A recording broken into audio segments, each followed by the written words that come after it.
Chapter 261. Shadow Tree. Nox had never liked the sun. She had kept to the shadows for centuries, drawing on the darkness to fuel her power and expand her soul core. She had felt exposed in the sunlight, like a fish out of water. Not only because her powers were heavily restricted and weakened under the intense light chi, but also because people had sought her out. She may have put the 30,000 Yingxi coins bounty to the back of her mind, but it had still hung over her head like death itself for many years.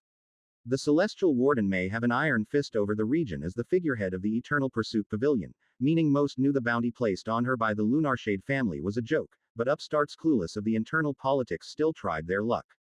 Not to mention the other enemies she had made over the centuries would love to shove a sword through her chest.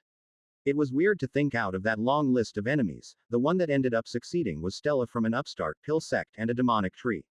But none of that mattered anymore. For all intents and purposes, Nox Duskwalker, the famed and despised merchant from the Tainted Cloud sect and a Jade Sentinel of the Pavilion, died 2 days ago. She had watched on as her body and soul were torn up and fed to a demonic tree.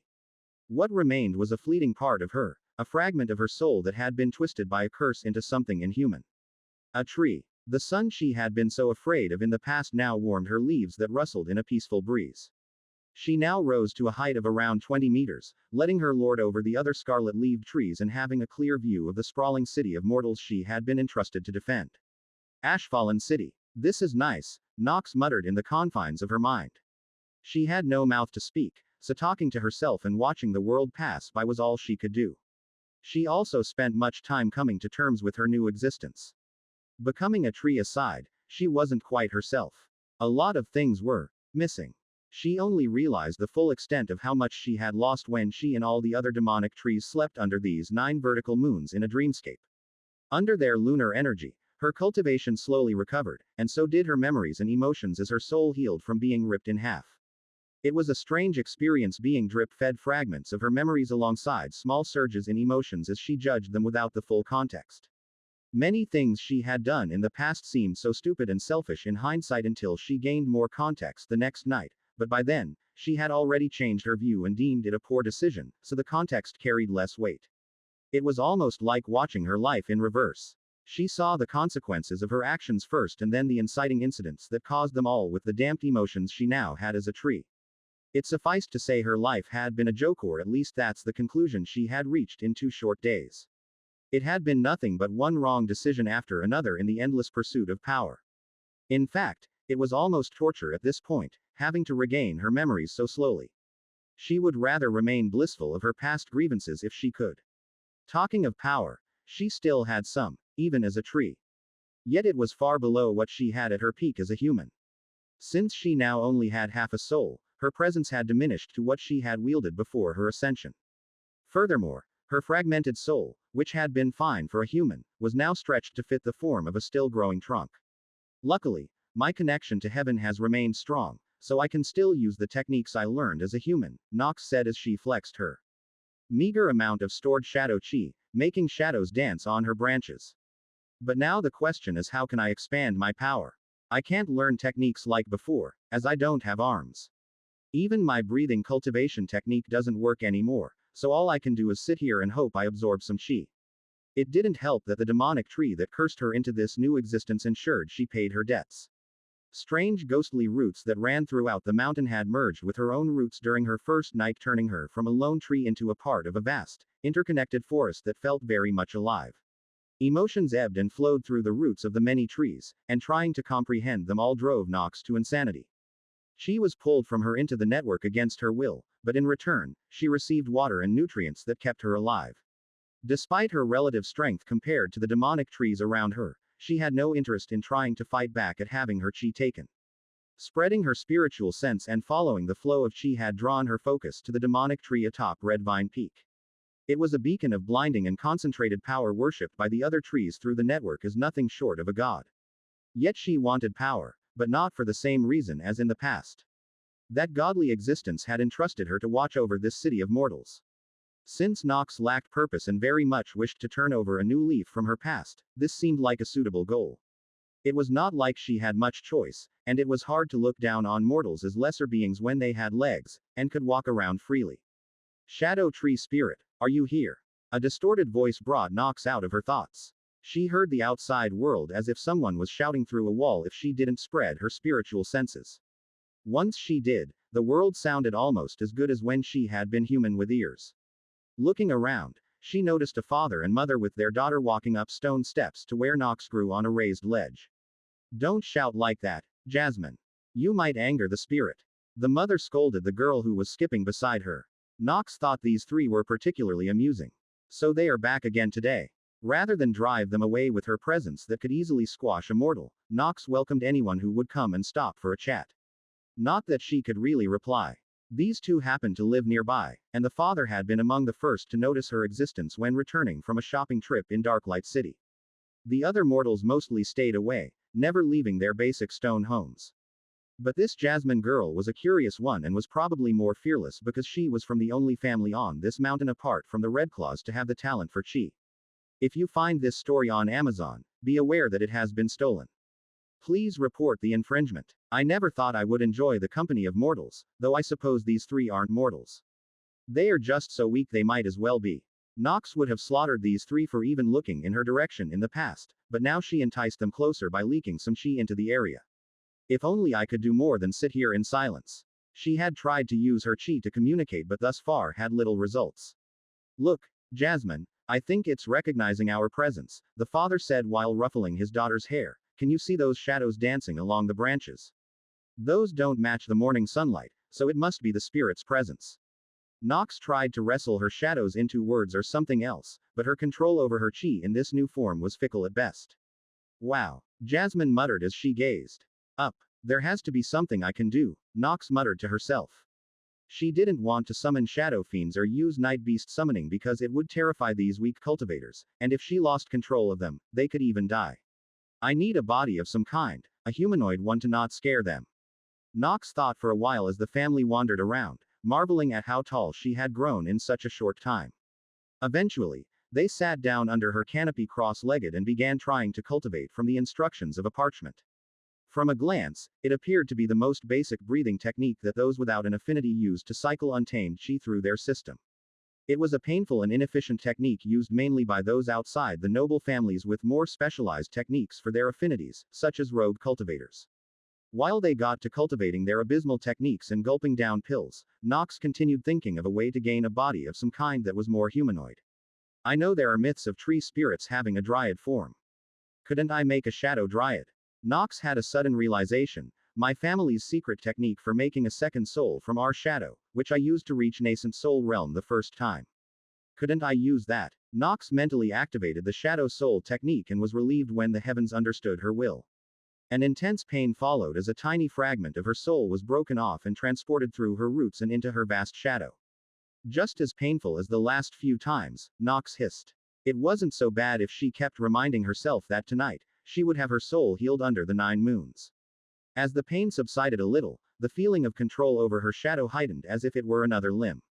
Everything was going according to plan, except for the slight issue that her shadow was very much tree-shaped rather than humanoid. As the sun rose through the sky, her shadow was the area under her canopy. It hardly even looked like a tree and more of a hole-filled circle as streaks of sunlight snuck through her black-leaved canopy. Carving out a humanoid from this shouldn't be too hard, Nox muttered as she used her chi to mold the shadows. Since her shadow was now part of her own soul, it was far easier to control than the surrounding shadow chi since she didn't have arms or a voice to direct the heavens on carrying out her will. It definitely also helps that I lived as a human for centuries. Even though my soul has been altered by the curse to fit this new form, I still remember what it was like to be human. It took until midday for Nox to wrestle her new shadow soul into submission and create something vaguely humanoid. It had everything a woman could need to put the mortals at ease. A striking figure with all the necessary limbs and a head with long flowing hair. The only problem was that it was nothing but shadows, so any finer detail than that would have to come with time and effort. Nox sighed as she made her creation rise from the shadows and hide behind her trunk out of sight from the weak cultivators. If I had a lot more shadow chi, I could condense it down into a more liquid form or even remake it out of dark flames. Sadly, it was the best she could do for now. Retreating from the confines of her mind, she inserted her consciousness into her shadow soul. It had a ghostly feel compared to her rooted-in-place body.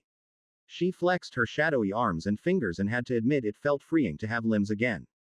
Peeking past her trunk to see what the cultivators were up to, she froze as she locked eyes with Jasmine, who was taking a break from the brutal breathing technique. Her face was red, she was out of breath, and her hair was glued to her forehead. Ah! The spirit woke up. Jasmine shouted as she pointed at Nox. The mother was the first to respond, awakening from meditation and grabbing Jasmine by the hand. Julian, wake up! She kicked him in the side, making the man blink in confusion. We need to run. What the? Julian stumbled to his feet and stood before his wife and daughter with his hands raised with wisps of untamed chi enveloping his fists. Nox didn't know whether to laugh or cry at this situation and then realized she could do neither. I picked the least frightening form I could manage, yet they still backed away in fear. Are mortals really this skittish? Even with the chi enveloping Julian's fist, it was hard to call him a cultivator. With her hands raised to show she was not a threat, Nox floated around her trunk. What followed was an awkward standoff. Nox showed no signs of attacking while Julian stood there panting and burning his chi to keep his feeble attack going. Eventually, his arms dropped, and he kneeled over, gasping for air. Julian. Dad. The mother and daughter went to help the man who had collapsed from surpassing his limits by standing there. Learning your limits was one of the first things a cultivator learned. Just how had this man gotten to that age without knowing the basics? He's going to pass out if he isn't given some chi. Nox floated closer, much to the mother's horror. Don't come any closer, spirit. The woman shouted as she stood and tried to stop the shadow from approaching, but Nox simply phased through her body like a mist. Arriving before the man, who was thankfully still within her shade and not out in the sun, Nox placed her ghostly hand on his back and began transferring some untamed chi.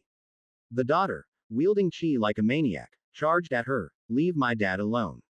Don't eat him. Who said anything about eating? I'm trying to save him. Nox mentally sighed. Maybe she wasn't cut out to be a good person, and these mortals wore her patience thin. The whole thing had turned into a mess. All Nox wanted was to guide them in cultivation and perhaps chat through hand signs.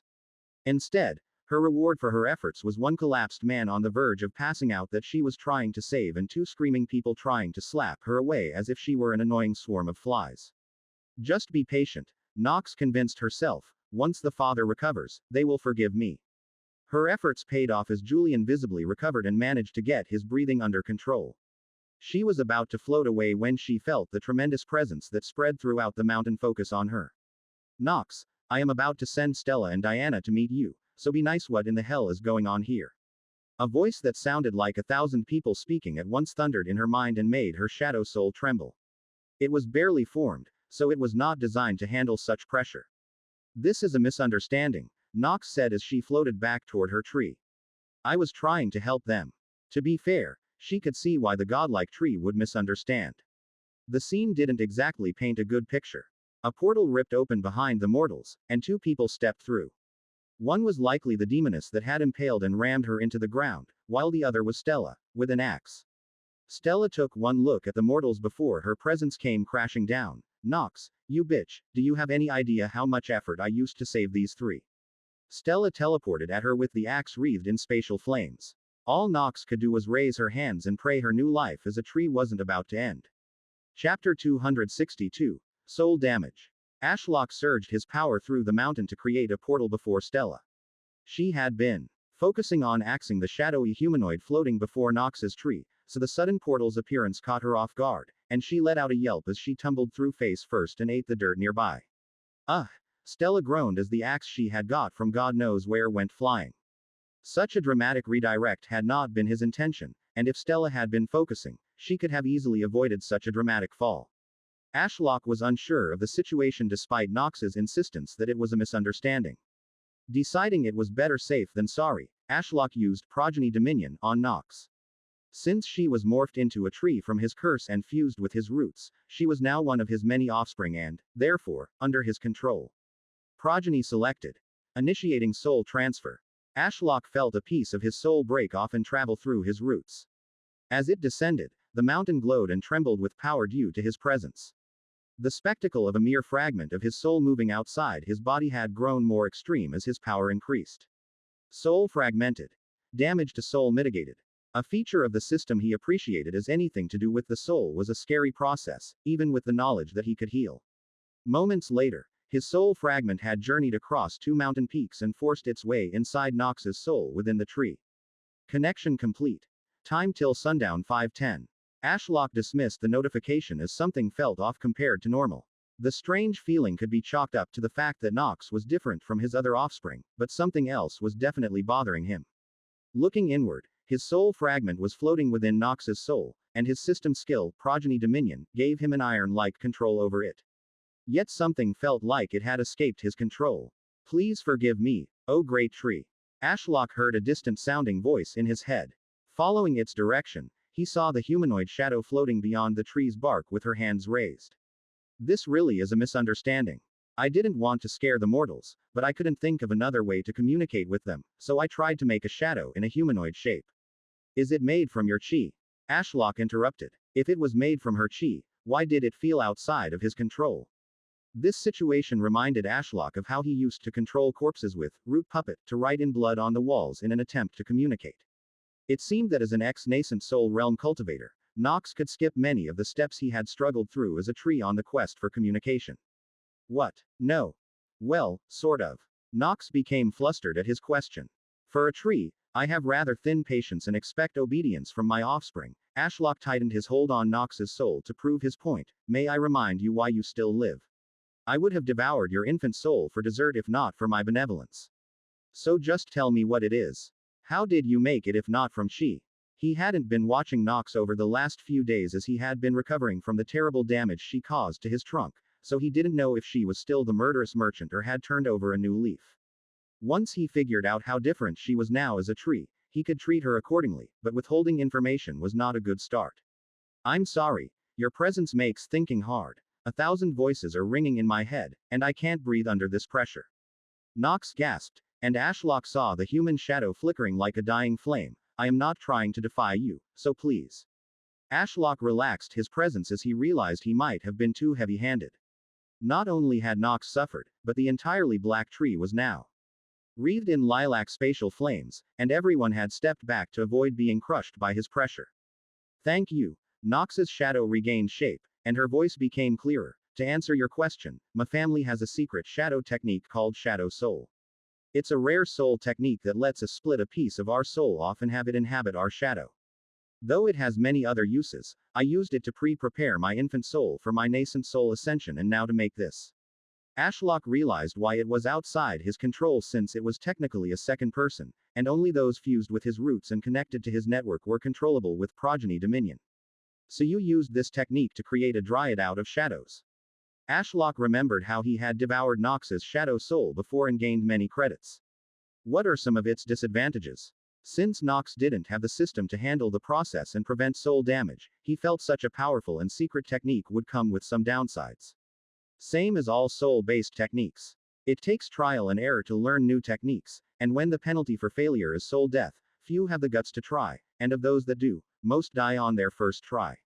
For this technique specifically, the main downside is that if the shadow soul dies, you lose that part of yourself forever, which can cause a sharp change in personality and warped view of the world. Did that happen to you when I devoured your shadow soul when you were escaping? Ashlock asked. Nox's shadow shrugged. That's the worst part. I have no idea. Soul damage is far more sinister than losing an arm, as you don't know what is missing. That was something Ashlock knew all too well. Thankfully, the system kept him from changing too much when he used Progeny Dominion, but he did feel like a part of him returned once the skill ended at nightfall. So Nox was able to make this human form due to a secret shadow affinity technique. Ashlock mused, I wonder if spatial chi would let me do something similar. Not that I am too fussed about having a humanoid body anymore, as I am far more comfortable in my bark and can do anything I want. More importantly, he could not fully restrain this shadow soul of Nox's, which was a concern. Not that he would tell her that. Best I keep siphoning most of her chi to keep her from growing too strong before I turn her into a bastion. Ashlock's Skyborn Bastion skill meant he would gain more control over Nox as the bastion core she would draw power from would be directly linked to him through his ethereal roots. The only issue is he needed 1,000 credits to use the skill, and he was saving toward the 10,000 credits he needed to ascend to form his inner world. Stolen story. Please report. Why did you do that, Ash? Stella grumbled as she finally got to her feet after eating the dirt and patted herself down. Nox was clearly hurting those mortals I went through so much effort to save, yet you are protecting her. Mistress Stella, if I may. Julian, who had recovered, gave her a bow. Stella crossed her arms and looked down at Julian despite the specks of dirt still on her face. What is it, Julian? We also thought the shadow spirit was trying to attack us, but we misunderstood its intentions. It simply hid behind the trunk, watching us cultivate, and when we discovered its existence, it made no effort to attack us. Julian clenched his fists at his side. I ended up nearly passing out by expending all my chi on defending my family. Yet the shadow spirit gave me some of its chi to stabilize my condition despite my family's attempts to ward it off. Stella raised a brow. So you're an idiot. Julian froze under Stella's glare. The word you're looking for is inexperienced, Stella. Not idiot. Diana shook her head as she went to pick up the discarded axe. They only became cultivators recently, so it's natural that they didn't know about chi deprivation. Give them a break. I didn't need anyone to tell me that using chi until you pass out is a bad idea. Did you forget you have a bloodline library in your head?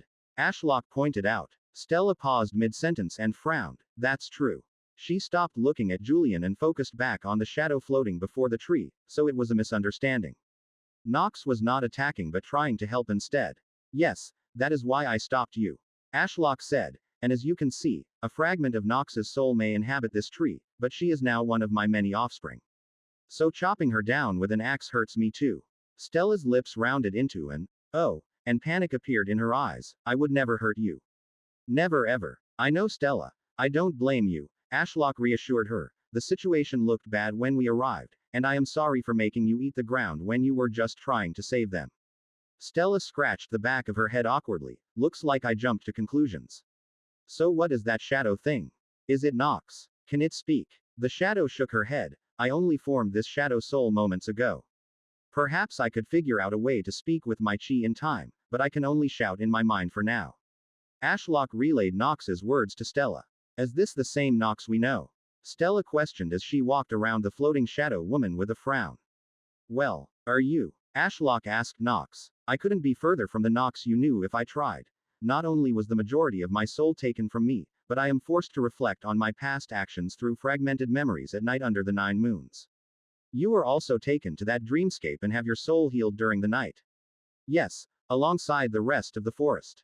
Nox replied, should I not? To enter there means you really have become one of my offspring. What do you think of the place? Any ideas what the moons could mean? My time under the moons is spent reflecting on my past, so I never thought too deeply about the moons themselves. Nox hummed in thought. I can take a closer look and think more about it for you tonight. That would be helpful. I hope you understand my hesitation to trust you, but if you help me, I will help you in return. I understand my position. I am to watch over Ashfallen City and repay my debts to you with chi. Ashlock felt it almost suspicious how reasonable Nox was being compared to his image of her in his mind, but as she mentioned, she is basically a new person under his domain now. Messing with the soul did that to a person. I am glad we have reached an understanding. Was there anything you wished to do that I could help you with? Ashlock asked. Having lived as a tree, he knew how lonely and frustrating the early years could be. The fact Nox was already adjusting so well was likely due to missing so much of her soul from when she had been human. Did she even remember what it was like to be human? Would it be fine if I teach these mortals how to cultivate? Pardon. Sorry if that is stepping out of line, Nox said. I just wanted to help. Their techniques are too crude, and nobody seems to guide them. That was sort of on purpose. Ashlock had wanted to see how these mortals turned cultivators via his truffles would develop independently. If he had the Red Claws teach them, and all 3 ended up as fire cultivators, that would be a waste in his eyes. Wait. Since I am stuck at my bottleneck and only have to gather the sacrificial credits and required star cores to form my inner world, I can spend as much chi as I want. So I can grow as many truffles, fruit, and flowers as I wish since my chi regeneration nowadays is absurd due to nocturnal genesis and all the forests I am connected to. If that were the case, Ashlock could grow truffles and have as many mortals turned into cultivators as he wanted. Weak cultivators, even without oaths, did not threaten him as they lacked the resources and techniques to rise in power. But with purer spirit roots to cycle chi in their bodies, they become more productive and resistant to disease and the cold.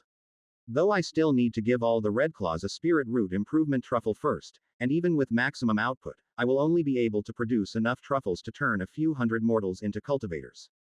Ashlock grew excited but then soured on the idea when he realized he would need to distribute the truffles somehow.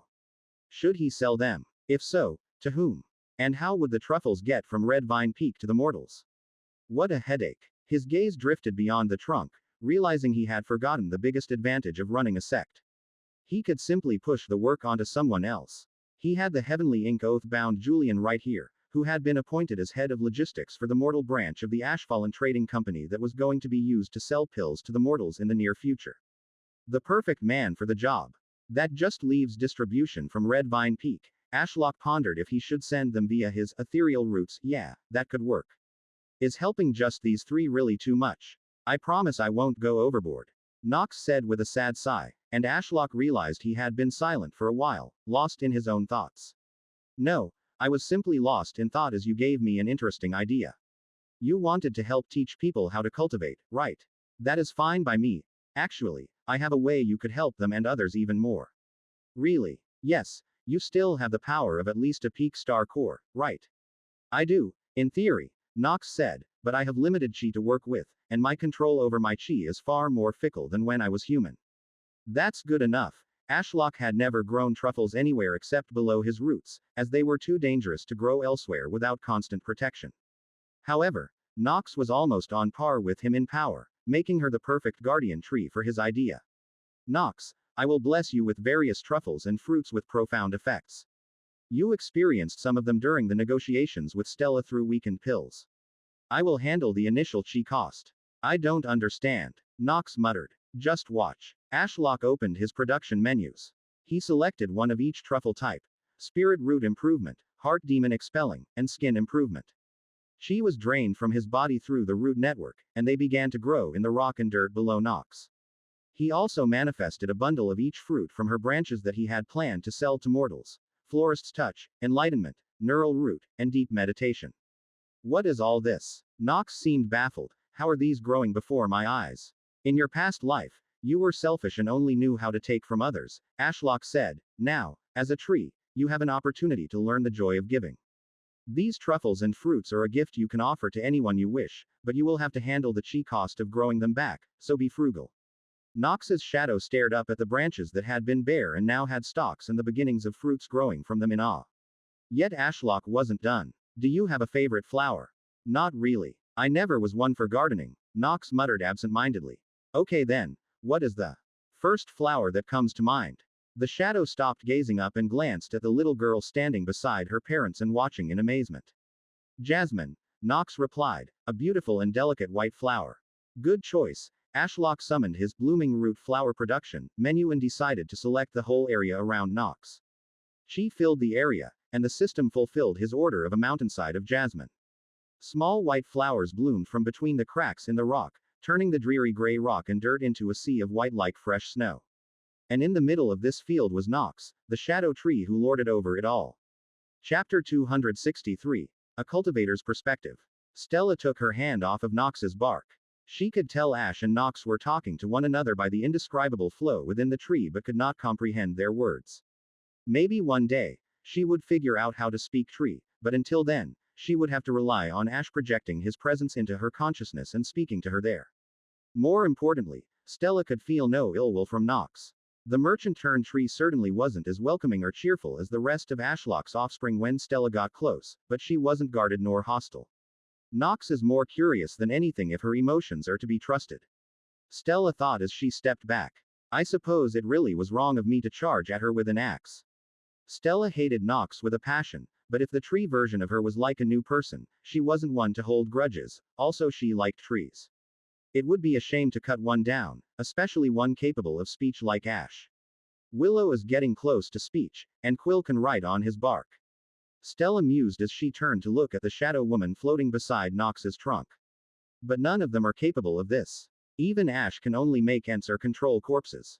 The humanoid shadow resembled a woman with long hair that floated down her back. It seemed quickly made, as other than some definition for her eyes and a mouth, there wasn't much else. Yet Stella could tell it was more than a bundle of shadow chi forced into the shape of a human woman. It was far more than that. It felt alive. It's as if it has a soul. Suddenly, the surroundings became a torrent of power. Not the kind that hurt anyone or made them kneel. Rather, it let you know a miracle was occurring. Daddy, what is happening? Jasmine asked Julian, who had recovered from earlier and was now holding his wife and daughter's hands and staring up at the shadow tree with a lost expression. I don't know. Don't worry. This is the power of the immortal, Stella said casually, my father. Of course, not the deadbeat father who left me for dead on Red Vine Peak. I don't care if that bastard is alive or not, nor his reason for leaving me. Ash is the only family I have. This is the power of an immortal. Catherine muttered in awe as she leaned against Julian. Rustling overhead drew Stella's attention. Looking up into the dark canopy of black branches and leaves, splashes of color bloomed as bundles of fruit sprouted from stalks. From the reds, yellows, and greens, Stella could identify each fruit and their effects. To think Ash could grow those godly fruits through his offspring. Does Nox even realize how much trust he has in her by this gesture? Stella wondered. He has always kept those fruits as close to himself as possible in fear that others would find out and hunt him down or the Blood Lotus sect would enslave him. Stella smiled. It was nice to see Ash being less cautious and more trusting of others, especially considering how powerful the Ashfallen sect had become. When will Larry awaken from his evolution? I hope it's soon. Stella pondered. He was already so powerful before that. After his evolution, I wonder if I should be more worried for our enemies than us. Wow. Jasmine shouted as Stella felt power coil around her feet. It's so pretty. Looking down, Stella saw a field of small white flowers blooming from the cracks in the stone and soil. It continued until the entire area was blanketed in a white that swayed with the wind. It was breathtakingly beautiful. Cultivators really are gods in human skin to be capable of this, Julian muttered. No, Stella refuted, striding through the field of white flowers over to them. Just how wrong could they be to say only humans were cultivators? A cultivator is any being that can bend the world to their will. Be it a human, floating shadow, tree, demoness, or even a monster. Your skin and bones are nothing but a vessel for your soul, which is all that really matters.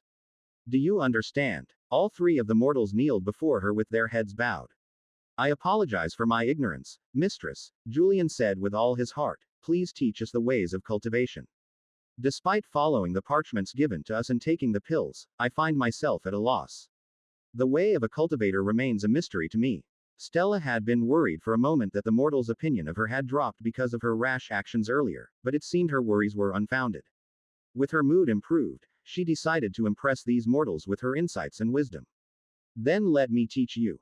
First, you need to change your mindset and see the bigger picture. Mortals are much like these flowers here. Stella crouched down, plucked one of the white flowers, and twirled it between her fingers. She paused for a moment as she was unsure where she was going with this analogy. Flowers are plentiful and even beautiful for a time. But come winter, they wither and die. Their short lives come to an end, and another similar yet different flower will bloom in its place come spring. A constant cycle that cannot be escaped or defied. That is the shackles of mortality that had bound you until recently. Stella felt it a shame to toss the flower that had been grown by Ash, so she put it behind Jasmine's ear, making the girl smile. It was cute. Focus, Stella, now's not the time. Ahem. Now, in comparison to a flower, a cultivator would be a tree. Stella gestured to Nox, the black-barked tree that loomed over them, starting as nothing but a sapling. A tree faces the same threats as these flowers in its infancy. But it has far greater potential for more. As it grows and survives multiple winters, it rises toward the heavens as if to defy it. Eventually, the tree will tower over the mortal flowers and watch on unfazed as the life cycle continues and years turn into centuries. Stella stood back up and looked down at the three mortals turned cultivators. As you meditate on heaven's whispers and learn more about our woven reality, you realize just how insignificant you really are. That's what drives cultivators to seek the peak to reach immortality. A constant fear of the very thing they thought they had escaped. Death. Or at least that is how I see things. Others may disagree. Unauthorized use. This story is on Amazon without permission from the author. Report any sightings. A clapping came from across the clearing. That was well said, Stella. Diana grinned, showing her fangs. Mortals beg for protection from cultivators, but to us, they are like ants. Clueless of the world, small and insignificant and far beneath us. We may often look the same as we all started as weak mortals, but can you really say mortals and cultivators are anything alike because of how they appear on the surface? As if to prove her point, Diana manifested and spread out her majestic Wings of feathered darkness that were thrice her heightening a gasp from the mortals.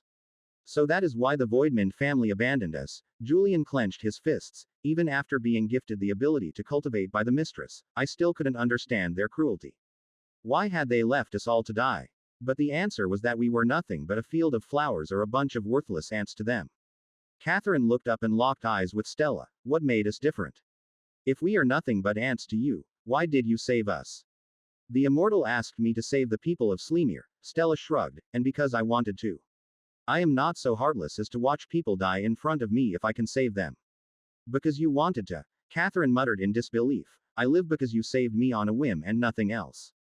Diana sighed. Cultivators are often seen as selfish because they have to spend the chi they meticulously gathered over a long period to bend reality to their ideals. Julian, you passed out earlier while protecting your family, right? A valiant deed, but can you feel any chi left in your body? Julian closed his eyes. After a moment, he let out an annoyed grunt. No, it's all gone. Hours of meditation. Wasted. That is the price of power, and sometimes we have to exchange more than just chi, such as our souls or blood. Diana floated over the field of white flowers with a single flap of her wings, landing gracefully before them. She continued, the chi you spent all day gathering is now gone, and you will have to start again. Now imagine these two weren't your family but two random animals. Would you put yourself in harm's way to defend them with the same vigor and cost? Bear in mind, spending your chi not only sets you back but also makes you weaker and possibly unable to protect those you love from threats. I see what you are saying. Julian gritted his teeth. So the Voidmans didn't save us from the storm because our lives weren't worth the chi. That still leaves a sour taste in my mouth.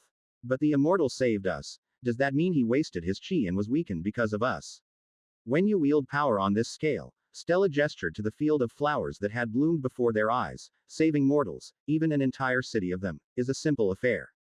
Few can threaten you when you are one of the strongest in the realm, and problems can be easily solved with a wave of one's hand. If I become powerful, I can save people, too. Jasmine had stars in her eyes as she clenched her fists. Just like Mistress Stella. Stella felt her eye twitch. Does this girl think I spend my days going around and saving mortals? I couldn't think of anything more ridiculous. As if noticing her discomfort, Diana stepped before Stella.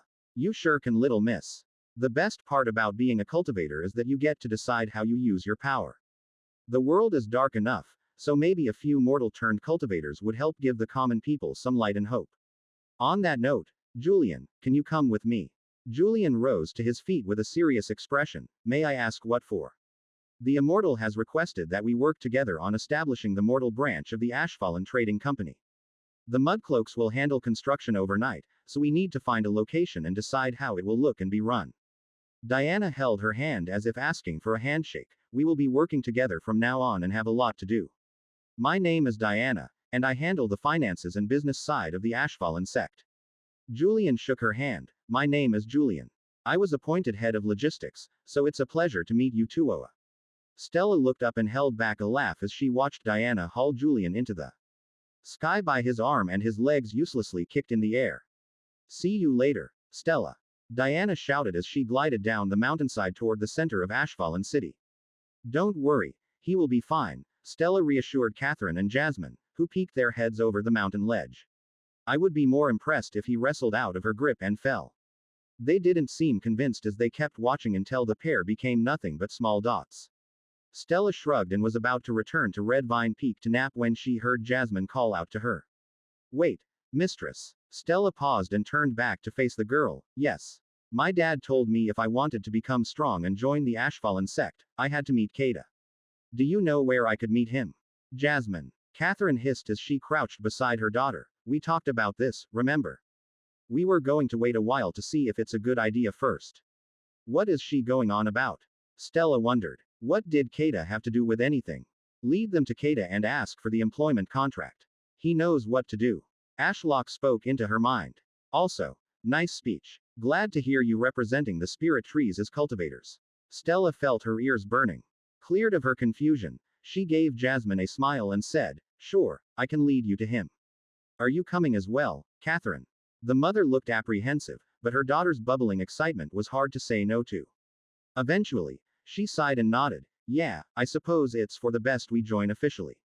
Stella's silver spatial ring flashed with power, and the largest sword she owned appeared levitating on the floor. Ashlock had given it to her a while ago. It was impractically large and heavy, so even with her strength, it was useless in combat, but its size made it useful for flying multiple people around. I could just portal them over, but I think a ride on a flying sword will help them realize just how different cultivators are from regular mortals. Hop on, and let's go. Stella froze as she felt Jasmine's hands wrap around her waist, and the rascal buried her head into her back. She then felt Catherine's hands grip her shoulders. What in the 9 realms are they doing? Maybe I should have taken the stupid portals. There is plenty of space on the sword to stand, so why are they hugging me? Oh wait, they don't know it's impossible to fall off. Letting out a sigh and deciding it wasn't worth the effort to explain to them as they wouldn't believe her, Stella pushed chi into the sword, and with a pulse of her star core, they shot into the sky. Jasmine screamed into her clothes, and Catherine wasn't much better as she wrapped her arms tightly around Stella's neck and held on for dear life. The whole time, Stella stood there rigidly with an annoyed expression tugging at her lips. She hoped they would calm down once she leveled out the sword and flew straight, yet the two didn't let go. I am displeased. Deciding enough was enough, Stella freed herself from the 2 sets of arms wrapped around her neck and waist and turned to glare at the two. I have surrounded the sword with my chi. It's impossible for you to fall off, and even if you did, I would catch you with a portal. So relax, stop screaming, and do not touch me. The two didn't seem convinced, so Stella shoved more chi into the sword to make it suddenly jerk forward, causing Catherine to fall backward, yet she was stopped by an invisible barrier with Jasmine in her arms. It took a moment for the woman to open her eyes that she had screwed shut and realize she hadn't fallen to her death. See, why would I lie to you? Stella clicked her tongue as she returned to looking forward. Just listen to me. It's not hard. I apologize for doubting the mistress. Catherine bowed slightly and calmed down. Wow, Mom, look at that beautiful palace, Jasmine said as she pointed behind them. That is the home to the Redclaws, Stella explained, a noble family under the Ashfallen Sect that specializes in fire chi. You likely saw some of their younger generation walking about Ashfallen City. They had already passed over the white stone palace, and below them was the vast mountain range covered in demonic trees that were nothing but a red blur as they flew. Up ahead in the distance, Stella could see Ashlock towering over the mist wall that shrouded Red Vine Peak and felt his focus on her. Is that where Kata lives? On that mountain peak? Jasmine asked as she poked her head around her legs, and Stella appreciated how she avoided touching or holding onto her. That's right, Stella smiled, it's also my home. Chapter 264. Jasmine's Master. Stella approached the swirling wall of mist that obscured Red Vine Peak from the outside world. From afar, all that was visible apart from the mist wall was Ashlock, who towered over the entire mountain peak. However, to most, his appearance was shrouded in mystery by a constant crackling of spatial chi that warped his image. His true form was only visible to those attuned to spatial distortions and could see past his facade. To others, he just looked like. What is that massive tree? Jasmine said in awe, it's so big. Jasmine couldn't see the thousands of brightly colored fruits hanging from his branches nor the cocoon of silver ash that would give birth to a nightmarish creature. If his otherworldly eye was open, it would also be hidden from the external world. Ash only showed his true self to people he trusted or those bound by oaths of loyalty. Stella glanced down at Jasmine. She still had that little white flower nestled behind her ear and poking out of her pale green hair. I wonder if Ash would kill them if they refused to sign the oath. Stella shook her head. It seemed unlikely, but life wouldn't be pretty for them. We are about to enter Red Vine Peak, the home of the immortal. Stella said sternly. To enter here is a privilege few receive. I hope you understand that once we cross this mist wall, you will be expected to devote yourselves to the Ashfallen Sect. Catherine, who had darker green hair than her daughter and a kind gaze, gave Stella a thin smile. Forgive my earlier indecisiveness, it was just a lot to take in. We as a family are ready to give our all to the Ashfallen Sect. Good, Stella nodded as she directed the flying sword to crest the mist wall. She didn't want to see these two eaten alive today, so their devotion was appreciated. As they passed through a thin veil of spatial chi, which made the world briefly wobble, the true colors of the mountain peak were revealed. You asked what that massive tree was, right? The immortal cultivates below its roots, and he planted it to look after me. It was an easy to understand and hard to disprove lie, so Stella kept rolling with it. People will find it hard to respect or take orders from the spirit tree, but if they believe an immortal is cultivating in a cave below for centuries at a time, they won't question his words. Those fruits look similar. Catherine said as she squinted at the many bundles of fruits growing from Ashlock's vast branches. Didn't they appear on the Shadow Spirit's tree earlier? Some of them did. Stella nodded as she steered the sword toward the giant hole that dominated the center of the mountain peak. They have miraculous effects that make cultivation a breeze. If you become friends with the Shadow Spirit, I am sure she will share some of her fruit with you. We are already best friends. Jasmine grinned. Stella wondered if she had found her soul mate. Who would have thought there was another person willing to become friends with a tree? I'm sure you are. Stella ruffled her hair. Trees love it when you speak to them as they get lonely, so make sure to visit her every day. Okay. Jasmine bobbed her head with determination. Stella released her hand from the girl's head as the sword touched down at the hole's edge. After the mother and daughter also hesitantly hopped off, she absorbed the giant sword into her spatial ring and inserted chi into the formation at her feet. We will take this floating platform across the citadel to reach Kada. Jasmine bounded on like an excited rabbit, while Catherine seemed less assured. Can we fall off this?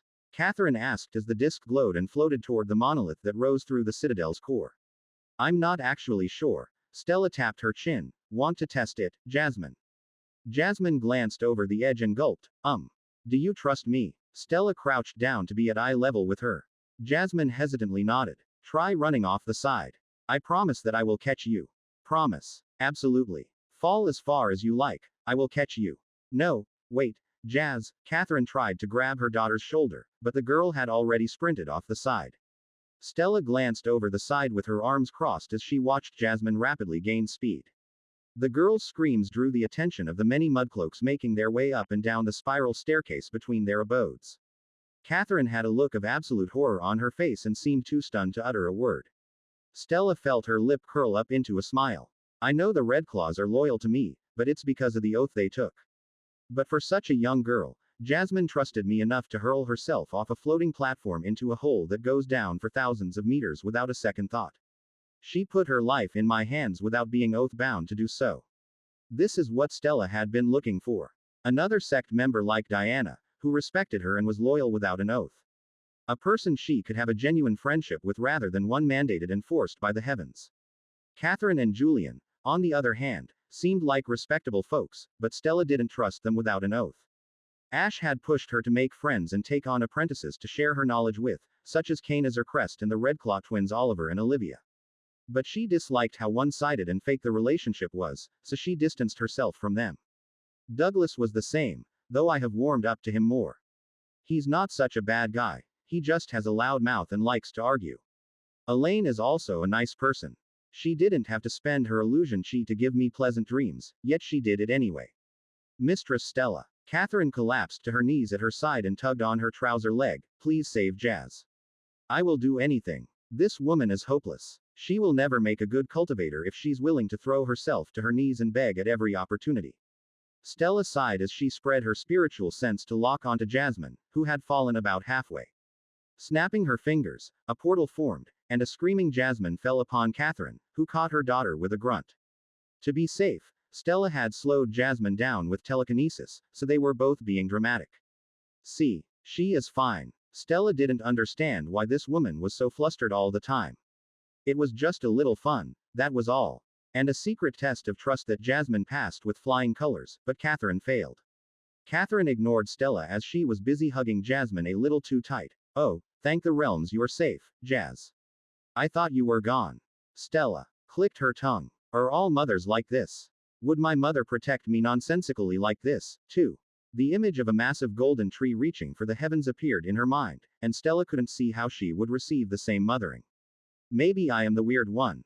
Stella, please don't tell children to jump off floating platforms. Ashlock's presence bloomed in her consciousness. Why not? Stella mentally replied to the tree in her mind. She trusted me to catch her, so she made the jump. I didn't force her to do anything. You knew the platform had no protective barrier around it. Ashlock refuted. Why did you even ask her to test it? Stella smiled. To test the loyalty of my future disciple, of course. You want to take Jasmine on as a disciple? Why? You're only 16. Can you really take care of such a young disciple? She's like 8 or something and in the first stage of the Chi realm. When has age ever held me back? If I can reach this realm of power at this age, then so can Jasmine, so long as we support her with truffles and fruit. Stella huffed in annoyance, and that's not important. To be a good teacher, you need knowledge and strength, both of which I have. I am almost on par with the Redclaw Grand Elder, who rules over an entire family, and I have more knowledge than anyone due to my bloodline. But you just told her to jump down an 8,000-meter hole. Are you questioning my teaching methods? Stella smirked. How about we make a bet, Tree? I will have Jasmine reach the Star Core realm before she is 10. Stolen content alert. This content belongs on Royal Road. Report any occurrences. You want her to progress through 18 stages and 2 entire realms in 2 years. When will you even have time to nurture her? Once my roots reach the Tainted Cloud Sect, you and Diana will spend a lot of time as bounty hunters, right?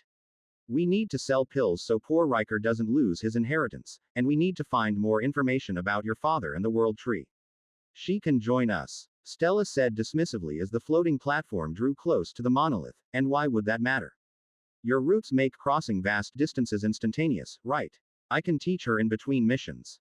Fine. I will admit this does sound interesting, and I am curious what Jasmine would become under your tutelage.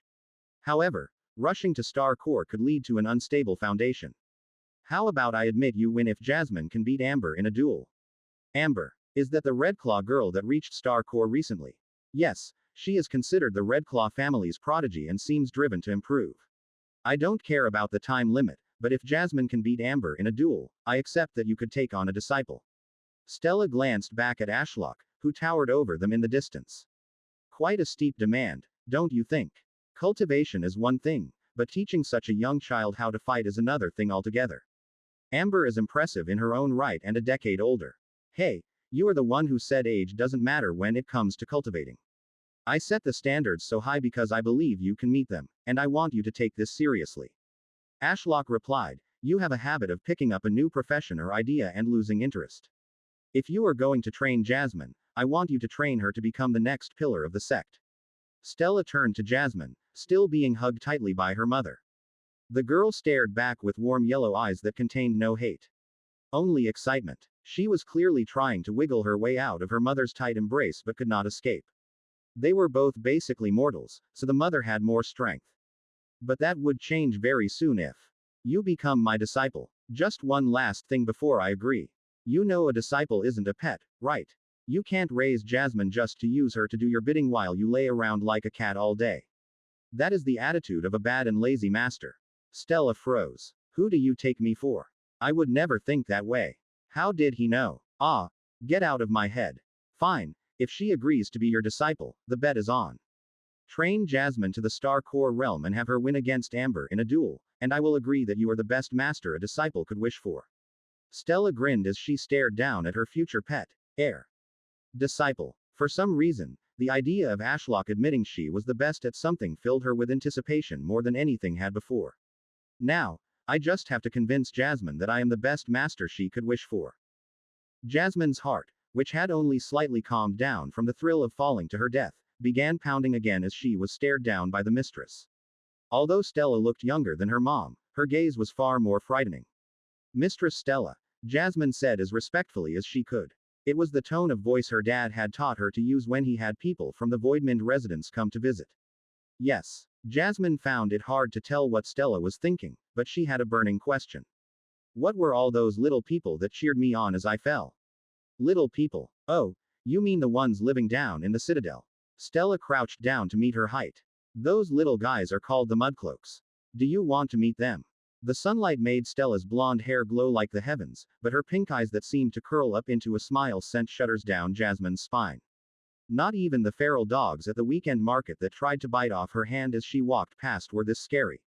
Are the Mudcloaks humans?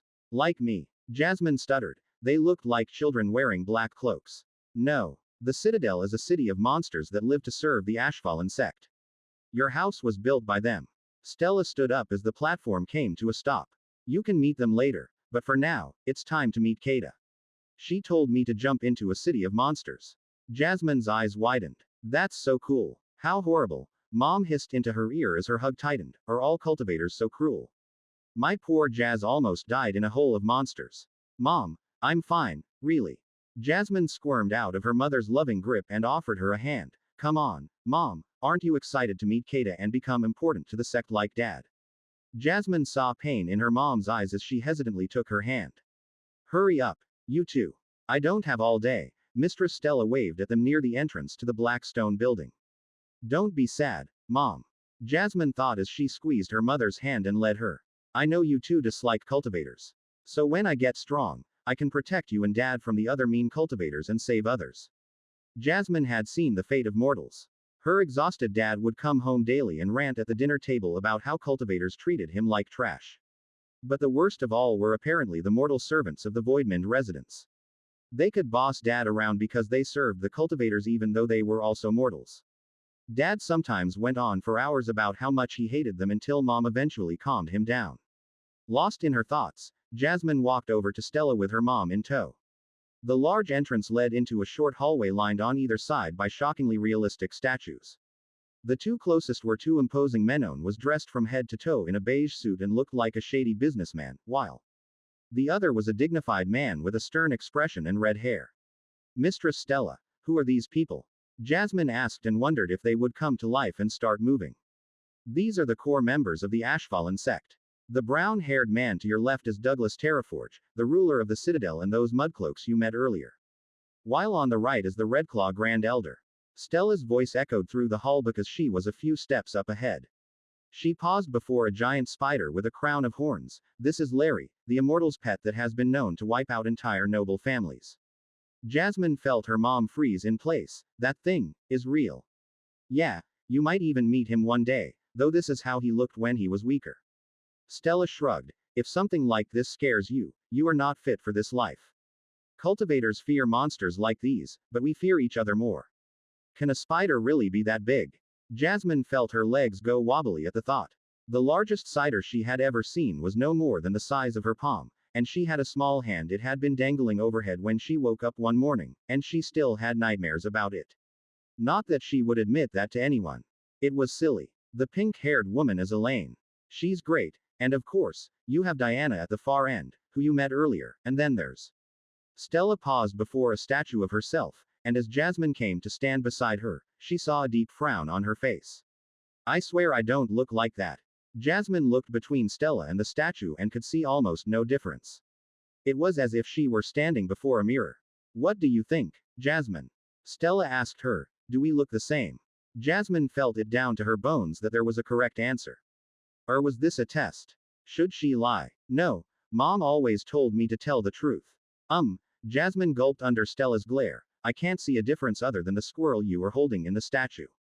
As that's so. Stella reached down and roughly ruffled her hair. She smiled, but it did not put Jasmine at ease. Mom was wrong. I think I should have lied. Was it because I mentioned the squirrel? Jasmine combed her hair out of her eyes as Stella freed her from the ruffling and walked over to the grand doorway with a giant stone snake head above it with gemstone eyes that stared down at them as if judging. Stella seemed unfazed by the snake head as she effortlessly pushed the dark wood doors aside, revealing an expansive space beyond. Kada, where are you? Stella shouted as she strode in like she owned the place. Jasmine took more cautious steps as this place felt important. Much like the tree outside, a beautiful tree grew from a lake of ink. Its scarlet canopy occupied a hole in the roof, casting the whole room in an eerie red hue. And the sudden ripples on the ink lake weren't helping. Oh, there you are, Kada. Stella scratched the back of her head. Sorry if I woke you up. Diana was busy, so I brought these two here for employment contracts. Ash told me you would know what those were. Why is she talking to the lake? Jasmine found Stella funny sometimes. That amusement faded as the lake parted, and something emerged. It was a snake as black as ink, only discernible from the darkness by two golden eyes that gleamed with keen intellect and curiosity. The monster loomed overhead as its serpentine body coiled upwards and almost reached the ceiling.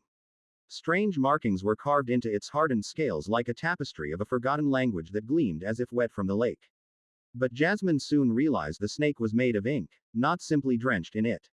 Stop hissing at me and get down here. Stella crossed her arms and tapped her foot in annoyance. The sooner you do your job, the faster I will be out of here. Fair deal. Jasmine tensed up as the giant ink snake that could swallow someone whole dipped its head closer to Stella. Yet, instead of doing anything, it simply let out a low hiss before passing the blonde girl to the far wall covered in books. With one of its short arms ending in 3 claws, the snake grabbed a stack of parchments nestled between a few books and a block of wood. It then dumped the parchments in Stella's hands and went to dip the block of wood in the lake. Kada, If these blow up in my face, I am throwing you through a portal.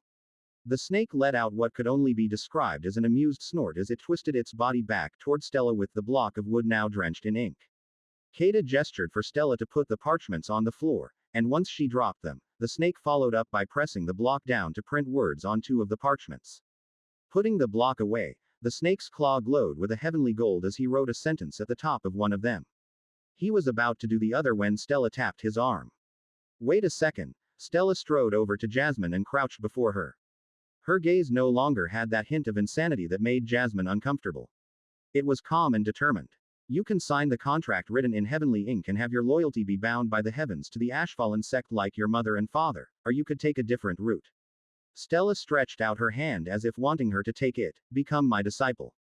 It's a type of relationship that transcends oath-bound loyalty. I will become your master and teacher. As one of the elders of this sect, I need a disciple, and you fit all the qualities I have been looking for. I will train you personally in the art of cultivation and war. Jazz. Mom shouted and gripped her shoulders. Think about this deeply. Swearing yourself as a disciple to a cultivator is a big deal. Do you really want this person as a master? Once you agree, there's no going back until death do you part. Is that even a question? Jasmine reached out her hand. The mistress saved us, blessed us with cultivation, and is the daughter of an immortal. If anyone should be my master, it should be her. Also, she's really cool. Jasmine held Stella's hand and wasn't sure what else to do, so to confirm her intentions, she put on a big smile for her new master, as Dad always told her to do when meeting new people. I would love to be your disciple. A power washed over Jasmine as if the sky was watching. A strange link formed between their hands, and even when they let go, Jasmine could feel a connection to her new master. Through the connection, she could always tell where Stella was as the direction she stood in felt warm, and she could sense her mood. Her master was beyond thrilled about something. I'm cool, Stella muttered in disbelief. She then looked to the sky. Hey Ash, did you hear that? Jasmine thinks I'm cool. Jasmine gave a weary smile. I have picked an odd master, haven't I? Chapter 265. No secrets. Stella felt an oddly warm connection to Jasmine, and it was not because she called her cool though that did make her happier than it probably should have. Stella looked away from Jasmine, and the warm buzz turned cold. Then, looking back at the little girl, the warmth returned. Well, that's strange, Stella muttered as she stepped away and felt colder. It was a very subtle tingling, one she had to focus on, but it was ever present. A giant golden eye briefly appeared in the sky when Jasmine accepted you as her master. Ashlock's voice rang in her mind. Perhaps taking on a disciple is a bigger deal than we thought. Stella honestly had no idea about disciples or masters. All she did was say profound sounding words to make it seem like a bigger deal to Jasmine, like calling it a type of relationship that transcends oath-bound loyalty. I didn't mean that in a literal sense. I just didn't want Jasmine to obey me because the heavens forced her to do so via an oath. Stella bit her lip. Catherine mentioned that once Jasmine agreed to become my disciple, there was no going back until death do us part. Is that also a literal thing?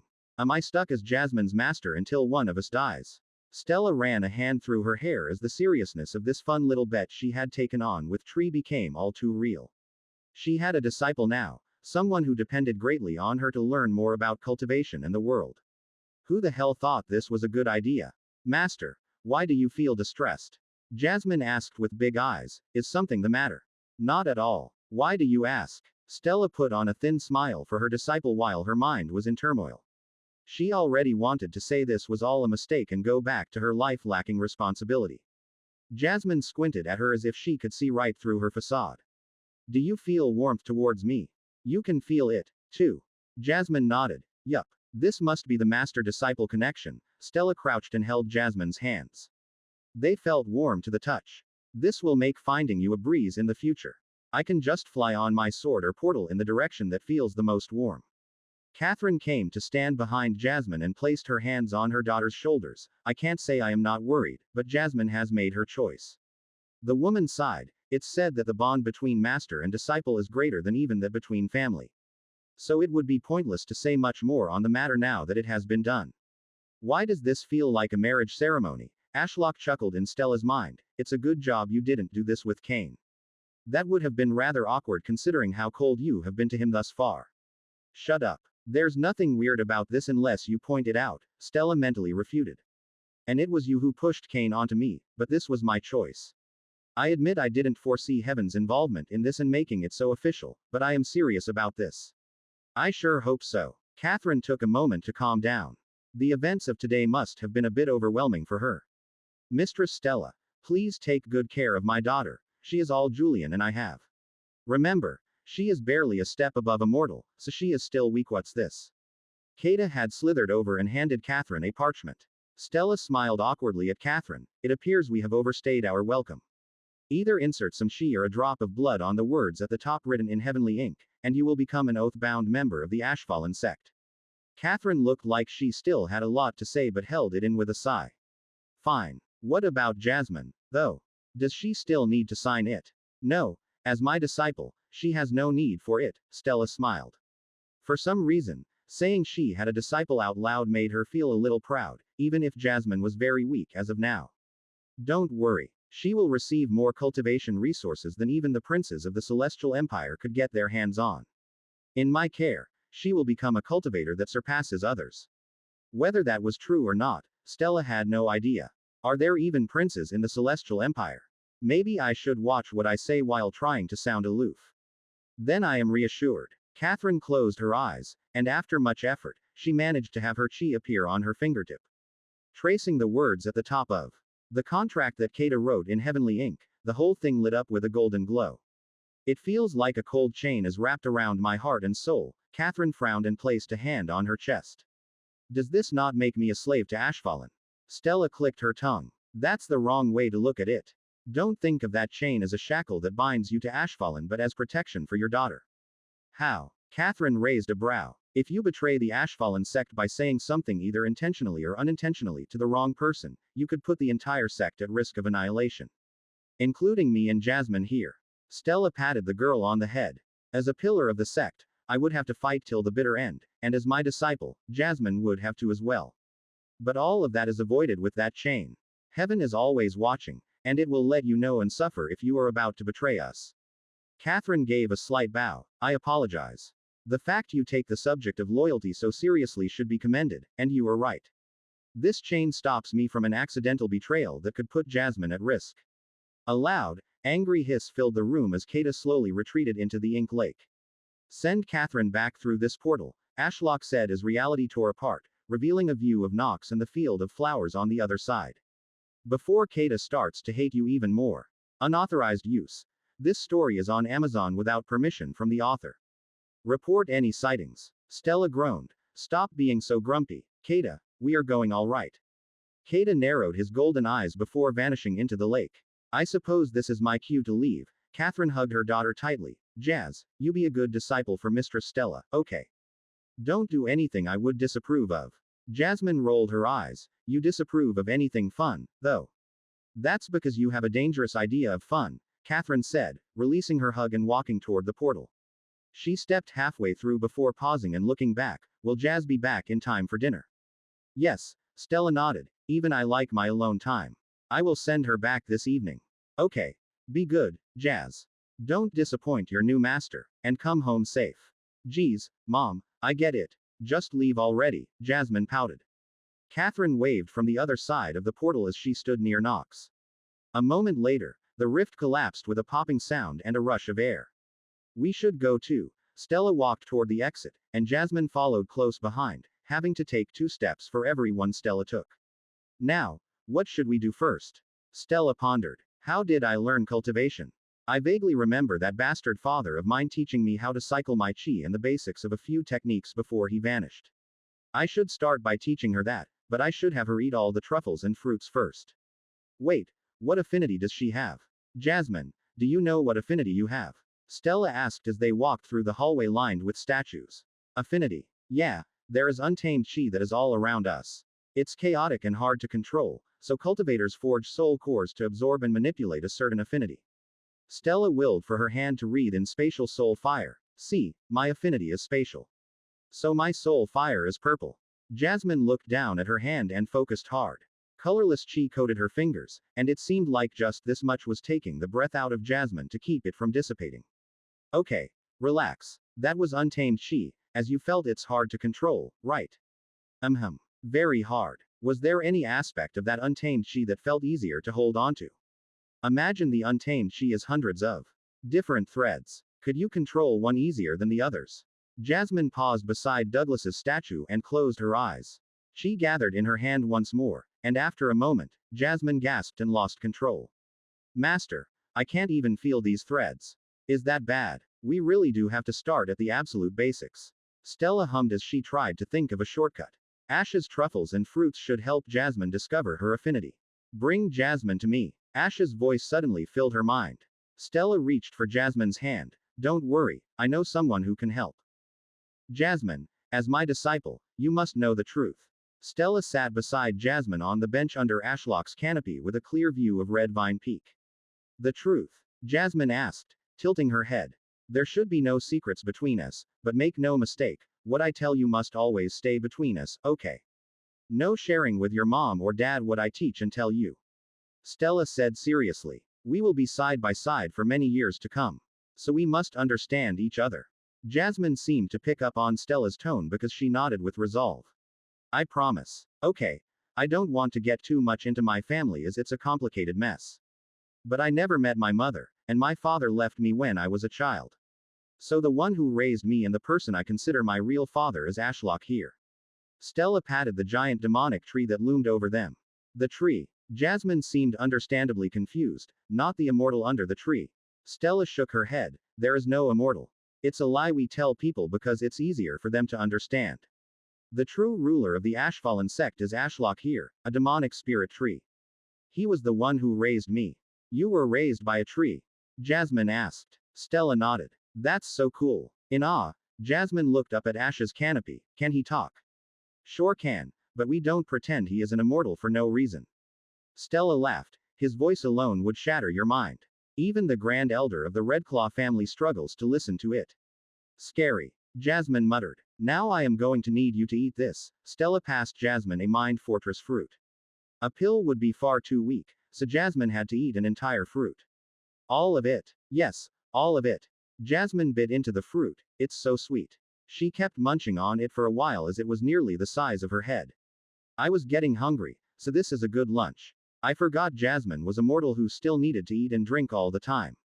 How bothersome. Should I go hunt some tasty prey for her? She will stay small and weak if all she eats is fruit. Jasmine finished the fruit and licked her lips. That was tasty, and my mind feels so calm. What I fed you was a Mind Fortress fruit grown by Ashlock. It will help you withstand his gaze. Gaze. There was a loud cracking sound as the black bark above them began splitting open. Jasmine went to look toward the noise. No face forward. Stella placed a hand on her head to stop her from looking back. Ashlock's words are one thing, but his gaze is even worse if you look straight at him. Despite the fruit's calming effect, this will be uncomfortable even if you look away. Jasmine gulped, balling her fists in her lap. Master, I'm scared. Don't be. Ashlock means you no harm, and I am here with you. Trust me. Okay. The cracking stopped, and Stella looked up with a smile. That otherworldly eye peeked out from the split trunk and glanced down at her. Tell Jasmine to cycle her chi. I will try to see if her body is better attuned to any one type of chi.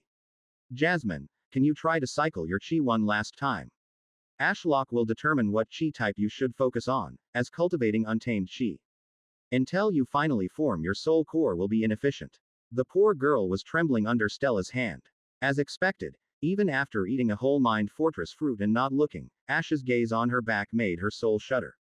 I will try. Jasmine shut her eyes and manifested the meager amount of chi in her hands. It was so little that Stella wondered if she could dissipate it with a simple chi-filled sneeze. This is interesting, Ashlock said. What affinity suits her? Stella eagerly asked. If it was spatial affinity, she could teach Jasmine many techniques. Even water, earth, or fire would be fine, as there would be experts within the sect to help. The following silence made Stella grow concerned. It's not something rare like cosmic, is it? No, it's actually something quite ordinary.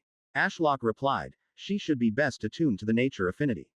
Oh, that's good. Stella was filled with relief. Nature affinity chi was everywhere, so having Jasmine reach Star Core realm should be a breeze.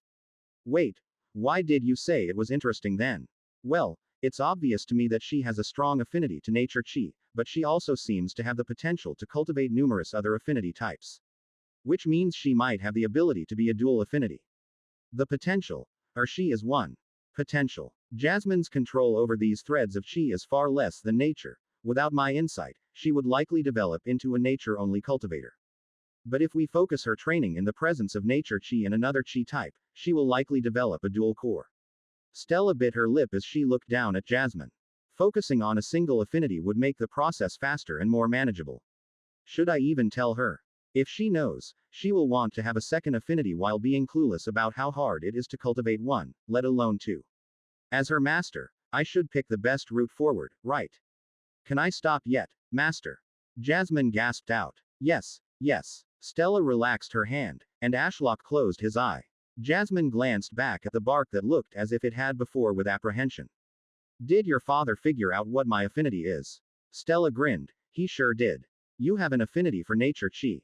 Wow. Jasmine's eyes practically sparkled with excitement. So I can control plants, right? Stella nodded. That's right. I shouldn't keep any secrets from Jasmine, even if it's for the best. Stella sighed. There is also another thing. You have the potential to be a dual affinity. Chapter 266. Worthless Master. What followed were a lot of questions from Jasmine that Stella realized she didn't have good answers to. She may have a library of information in her head, but she could not access that latent knowledge if she didn't take the time to research something in depth. I never had anyone to teach me how to cultivate correctly, and I never went to the academy or had tutors to learn about the different affinities.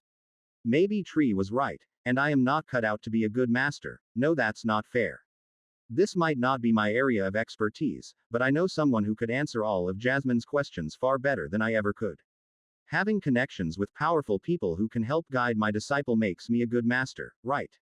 Jasmine, those are all great questions. Stella patted the girl on the head. It's good that you are putting so much thought into this and are so inquisitive.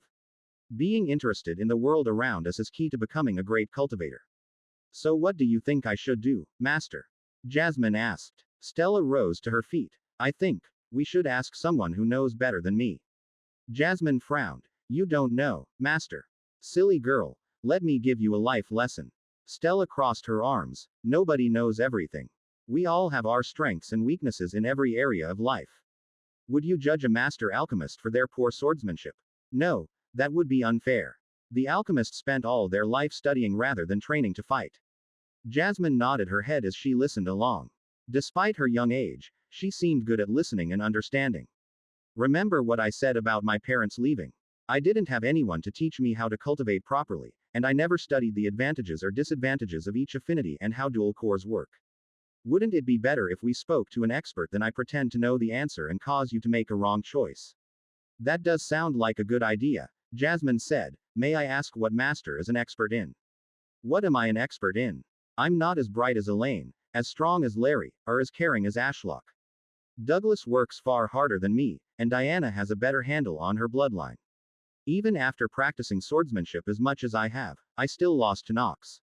I am above average at making pills, I suppose, but that's not very remarkable to a child. I'm not impressive at all, Stella muttered. Realizing what she had said before her disciple, she coughed into her hand. Anyway, we are talking about you right now, not me. Didn't you just say everyone has their strengths? Jasmine tilted her head. That's the end of the life lesson. Let's go. Stella, don't sell yourself short, especially before your disciple who looks up to you, Ashlock said in her mind. I didn't lie, though, Stella mentally replied. I'm not an expert in anything. You have a twisted view of what expert means. It must be because of how easy things come to you due to your bloodline. It devalues your achievements and takes away your confidence. Added Nobleman at. If you say so. Stella frowned. I don't think I have accomplished all that much. Anything you do will be amazing to Jasmine. Remember, she was immortal until you changed her fate. To her, you are more than amazing. Think about it some more. Oh, and before you go, can you take these truffles have been growing for a while to the Red Claws? Sure. The ground began rumbling as ethereal black roots rose from the stone. Master, what's happening? Jasmine trembled beside Stella. Stella rested a hand on Jasmine's head to calm her. I know it's hard not to be scared of things, but so long as I am next to you, everything will be fine. Okay, just relax. Jasmine shifted her head to look up at Stella, and their eyes met. Okay, she said, I trust you. Stella smiled. Good. This will be over soon. The ground stopped shaking a moment later, and they were surrounded by dozens of roots poking out of the stone like a forest of bamboo. Stella closed her eyes and entered the spatial plane. Her star core pulsed as she became wrapped in spatial flames and spread out her control. Targeting each truffle growing from the roots, she used telekinesis to free them and float toward her. Master is amazing, Jasmine whispered. Stella waved her hand, which shone with a silver light as her spatial ring absorbed the truffles. It only took a few minutes to harvest around 100 truffles. All right, let's see Elaine first and then head over to the White Stone Palace to see the Red Claws. Stella released her control over the area and set an anchor point near the illusion grove. Clicking her finger, a rift tore itself into existence. With her eyes still closed as she was in the spatial plane, Stella took Jasmine's hand and led them through. Her ears popped at the pressure change, and her hair and clothes rustled as the rift collapsed. It's warmer here, Jasmine noted as she glanced around. We are in the forest of fire affinity demonic trees. Do you see those crimson flowers growing along their trunks?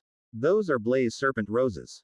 They release fire chi into the air so it will be warmer near them. Stella pointed up at Red Vine Peak that loomed to the south. We were up there a second ago. Jasmine followed her finger and blinked in astonishment. That's so far. Walking down to her must take hours, but we arrived in a second. You sure are amazing, Master. It's nothing, really. Stella waved Jasmine off as she walked down the mountain path. It forked down either side to various groves, and there were even signposts hanging from the branches of the trees near the forks. Wait up, Master. Jasmine ran to keep up. Where are we going? Is this where Elaine lives? No, silly. Stella took a left. We are going to where Elaine is cultivating. Who is this Elaine person? Are they Master's friend? Something like that. Why are your eyes closed, Master? You sure do ask a lot of questions. Stella grabbed Jasmine's hand. My eyes are closed because I don't need them to see. The world has a habit of lying to you, especially when illusion chi is involved. So stick close to me. I will lead the way. If you stumble upon this tale on Amazon, it's taken without the author's consent. Report it. Jasmine sealed her lips shut, but her self-enforced silence only lasted a minute. Master, where did all the trees go? Did you not listen to a word I said? Stella sighed. Inquisitive children sure were annoying. This is a grove of trees that have the illusion affinity.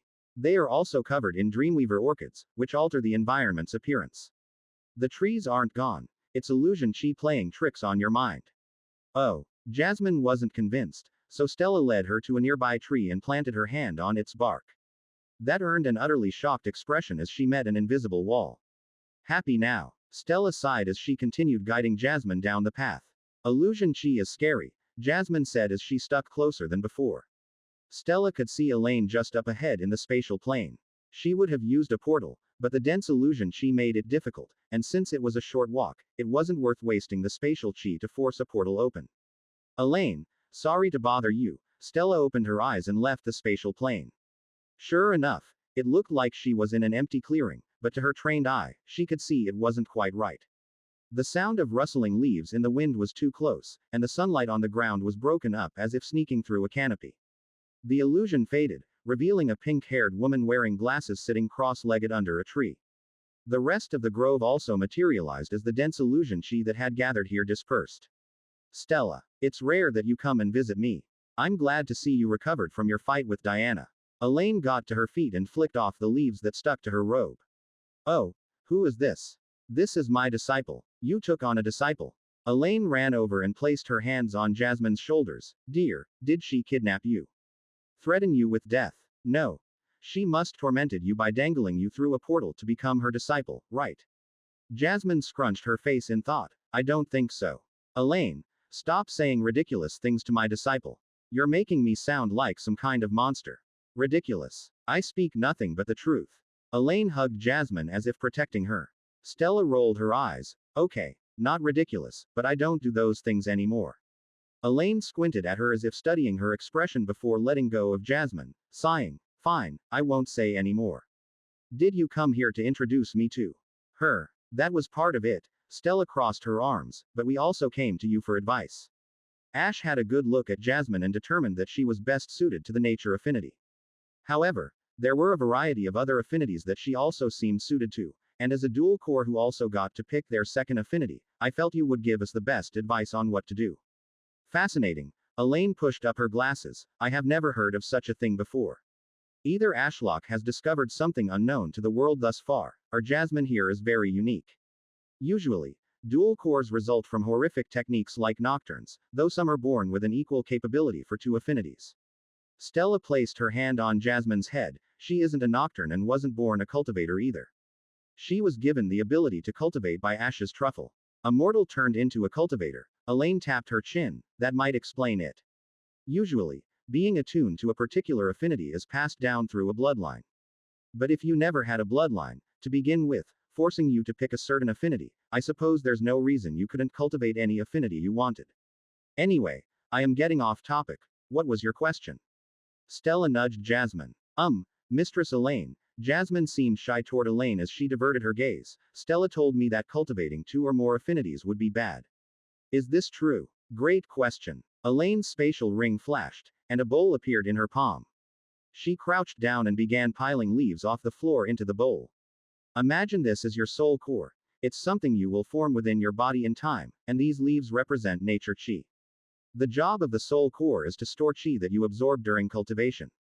It also forcefully converts untamed chi into your affinity, but that's inefficient. Elaine filled the bowl to the top with leaves. When your soul core gets too full, it will grow bigger. She brought out a bigger bowl and dumped all the leaves into it. This is what cultivation is, not that complex, right? Jasmine shook her head. I like how you explain things. I am a teacher, you know. Elaine winked. It's my job. Now let's imagine you picked water as your second affinity. Elaine poured some water from a water pouch into the bowl. Do you see any water? Elaine held up the bowl. Jasmine peered into it, a little below the leaves. Could you easily scoop out a handful of water? Jasmine shook her head. Why not? Because the leaves are in the way. You mean the nature chi, but yes. The leaves are in the way. Elaine poured more water into the bowl, turning it into a leaf soup. What about now? Could you get some water out? Jasmine dipped her hand into the bowl and managed to scoop some water into her palm. A smile bloomed on her face. I did it. Yes, it was much easier when there was an equal amount of water and leaves, right? This is what having a dual core is like. Not only do you have to comprehend heaven's whispers from two separate affinities, but you must also keep a constant balance between the two affinities within your own soul core. If you have too much nature chi, your body cannot draw from the water chi as easily, even if it's there. Stella found herself listening to the lesson with as much interest as Jasmine. Diana mentioned many times about an imbalance in her soul core. Was she referring to this? Elaine set the bowl to the side. Despite the challenges, having two affinities does have benefits. You aren't as easy to counter in a fight. It gives you access to a broader variety of techniques and even different fighting styles. Jasmine looked down at the bowl filled with damp leaves. Is nature affinity any good? Elaine gave a thumbs up. Absolutely. Nature affinity is great, one of the best even. Its chi is abundant. It's one of the easiest to comprehend as we are surrounded by it, and it's not an abstract concept like spatial or void. In fact, its ease to cultivate is why I would suggest you should pick a second affinity. Really? That surprised Stella. Until now, having two affinities sounded like a real hassle. There are so many downsides, especially since even with Ashlock's truffles and her bloodline, she still struggled to comprehend even a dozen techniques for a single affinity, let alone two. Yeah, though there are some conditions to that statement. Elaine raised her fingers. 1. You have to pick an affinity that is also easy to cultivate. Nothing too rare or complex like my illusion affinity, for example. Because you have to cultivate the two affinities in parallel, you will get held back if one is vastly easier than the other. Elaine really is amazing, Stella suddenly realized. She is cultivating void and illusion chi, both of which are rare yet managed to ascend many stages in the last mystic realm. I really am no expert. Stella bit her lip. I need to improve and faster. Otherwise, I will be a worthless master for Jasmine. Second, Elaine continued, you need to pick an affinity that works harmoniously with nature. For example, fire or ice would be a no-go. But earth and water would be fine. Lastly, pick an affinity that you think is cool or have an interest in.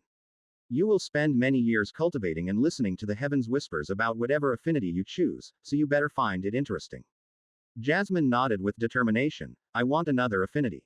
Great. Do you have any idea which one? Nope. Elaine chuckled and patted her head. That's fine, it's a big decision. Maybe after trying to cultivate nature chi for a while, you will change your mind about wanting two affinities. Either way, Come back to me when you have decided, and I can advise you if it's a good choice. Stella smiled wearily at Elaine's words. I don't think she will change her mind. She seems a bit too stubborn for that. Since the conversation seemed to have concluded and Jasmine had no more questions, Stella summoned her flying sword. Elaine, we will leave now, as I still have some errands to run for Ash. Thank you for this very insightful talk. You two are welcome here anytime. Elaine went to sit back down below the tree. Once she closed her eyes and breathed in, the trees around them began to vanish once more. Stella landed in the white stone palace's courtyard and helped Jasmine off the flying sword by holding her hand. During the short trip, Jasmine seemed lost in thought about what affinity to choose, so Stella enjoyed the short silence as she also had much to think about. A lot has happened today. I wonder how I should teach Jasmine moving forward. If she's always sticking around me, she won't be able to progress her natural affinity, as I will drown the area out with spatial chi. Unfortunately, the peace and quiet would never last long anytime Stella stepped foot in this forsaken palace of white stone. Welcome, Mistress Stella. The Redclaw Grand Elder, having likely spotted them flying across the sky from his study, was the first to greet them with a near horizontal bow. Hello, Grand Elder, I hope you don't mind the intrusion. I just have a few things to give you, Stella said. The Grand Elder straightened up and gave a warm smile. Certainly. Would you be willing to follow me to the meeting room? I would rather just give it to you here. Please. The Grand Elder's smile faded slightly. There are two people who are eager to have a chat with you, and I also have some things to discuss. Stella clicked her tongue. Who are these two people? Sebastian and Riker Silver Spire, the Grand Elder said as he led the way. Chapter 267. Misunderstandings. Ashlock was curious about what the Silver Spires could want. They had been quiet since their last meeting under his canopy, where Sebastian had helped pick out the mirror artifact for Stella and contacted a sage advisor of the Eternal Pursuit Pavilion to get Diana registered. It had been one of the first meetings where Stella and the others showed their faces and welcomed the Silver Spires more into the inner circle. Of course, they were still in the dark about many things, like the mystic realm and the truffles. But Ashlock liked to think their relationship with the Silver Spire family scion had strengthened despite the poor results from selling pills thus far. Are they mad about a lack of profits? Ashlock mused, or maybe they have concerns about Ashfallen City appearing overnight at the base of the mountain. Why do I have to deal with them? Stella grumbled as she followed the Redclaw Grand Elder to the meeting room with Jasmine in tow. This is supposed to be Diana's job. Sorry Stella, but Diana is still busy with Julian, Ashlock said. It hadn't been long since Stella and Jasmine left Nox to see Kada. Diana and Julian still had a lot of things to work out, so they would likely be busy until evening. Oh, and I'm not busy. Stella complained to the ceiling. Master, who are you speaking to? Jasmine tugged on her arm with concern. Stella clicked her tongue. The immortal. Sorry, I usually speak to him telepathically, but my mind was elsewhere. I wish I could speak to him. No, you don't. Stella patted her head. Breaking your mind aside, all he does is demand things. Ashlock couldn't believe the slander he was hearing. I do not only demand things. You are painting a bad image of me. Jasmine pouted. Sounds like my mom. Exactly. Would you like it if your mom could nag you from anywhere straight into your mind? Stella smirked as she looked up at the ceiling. Was this her way of getting back at him for asking her to deliver some truffles and attend a meeting? Just how lazy was she? That sounds terrible, Master, Jasmine said, patting Stella on the back. The Grand Elder, walking up ahead, remained quiet while Stella ranted. Shaking his head, he opened the door to the meeting room and stepped through. Stella strode close behind with her usual impatience and arrogance as she scanned the room. There were 2 sofas and 2 chairs placed around a small table. Sebastian and Riker Silverspire occupied the far sofa, and a neat pile of spirit stones was on the table. Please take a seat, Sebastian gestured to the sofa nearest the door. Stella reluctantly sat down, and Jasmine sat beside her. What did you need to see me for? Is it to do with these spirit stones? Partially, Sebastian pushed the pile closer to Stella. I finally managed to sell those artifacts you looted from the bounty hunters last time we met. This is your share of that. Around 2,000 high-grade spirit stones. Stella didn't show interest as she waved her hand over the pile, making it disappear like a magic trick in a flash of silver light. Was that all you needed? Stella asked impatiently. Sebastian and Riker exchanged a glance. No, we had another topic we wanted to discuss, but it's quite sensitive. Sebastian glanced at Jasmine, who sat beside Stella. May I ask who this is? This is Jasmine, my disciple. Stella said casually as she crossed her legs and relaxed. Anything you would say to me, you can say to her. You took her on as a disciple. The Redclaw Grand Elder stroked his chin. What a surprising turn of events. I should inform the other elders. And maids so Mistress Jasmine will receive the appropriate treatment benefiting her new position. Stop being dramatic. Stella rolled her eyes. Just get on with the topic you wish to discuss. You are all wearing on my patience. To think the daughter of the immortal took on a disciple. Sebastian bowed slightly. I apologize for questioning your presence, Mistress Jasmine. It's fine. Jasmine seemed flustered by having such powerful cultivators bowing toward her. Big Sister took on a small sister. Riker seemed thrilled. Can I also be a disciple of Big Sister? No, I didn't come here for this. Stella clicked her tongue. If you wanted to have a long, drawn-out conversation, you should have waited for Diana to be free. I was actually hoping to speak directly with you, Mistress Stella, as you are the only one with enough authority under the immortal to humor my request. And what might that be?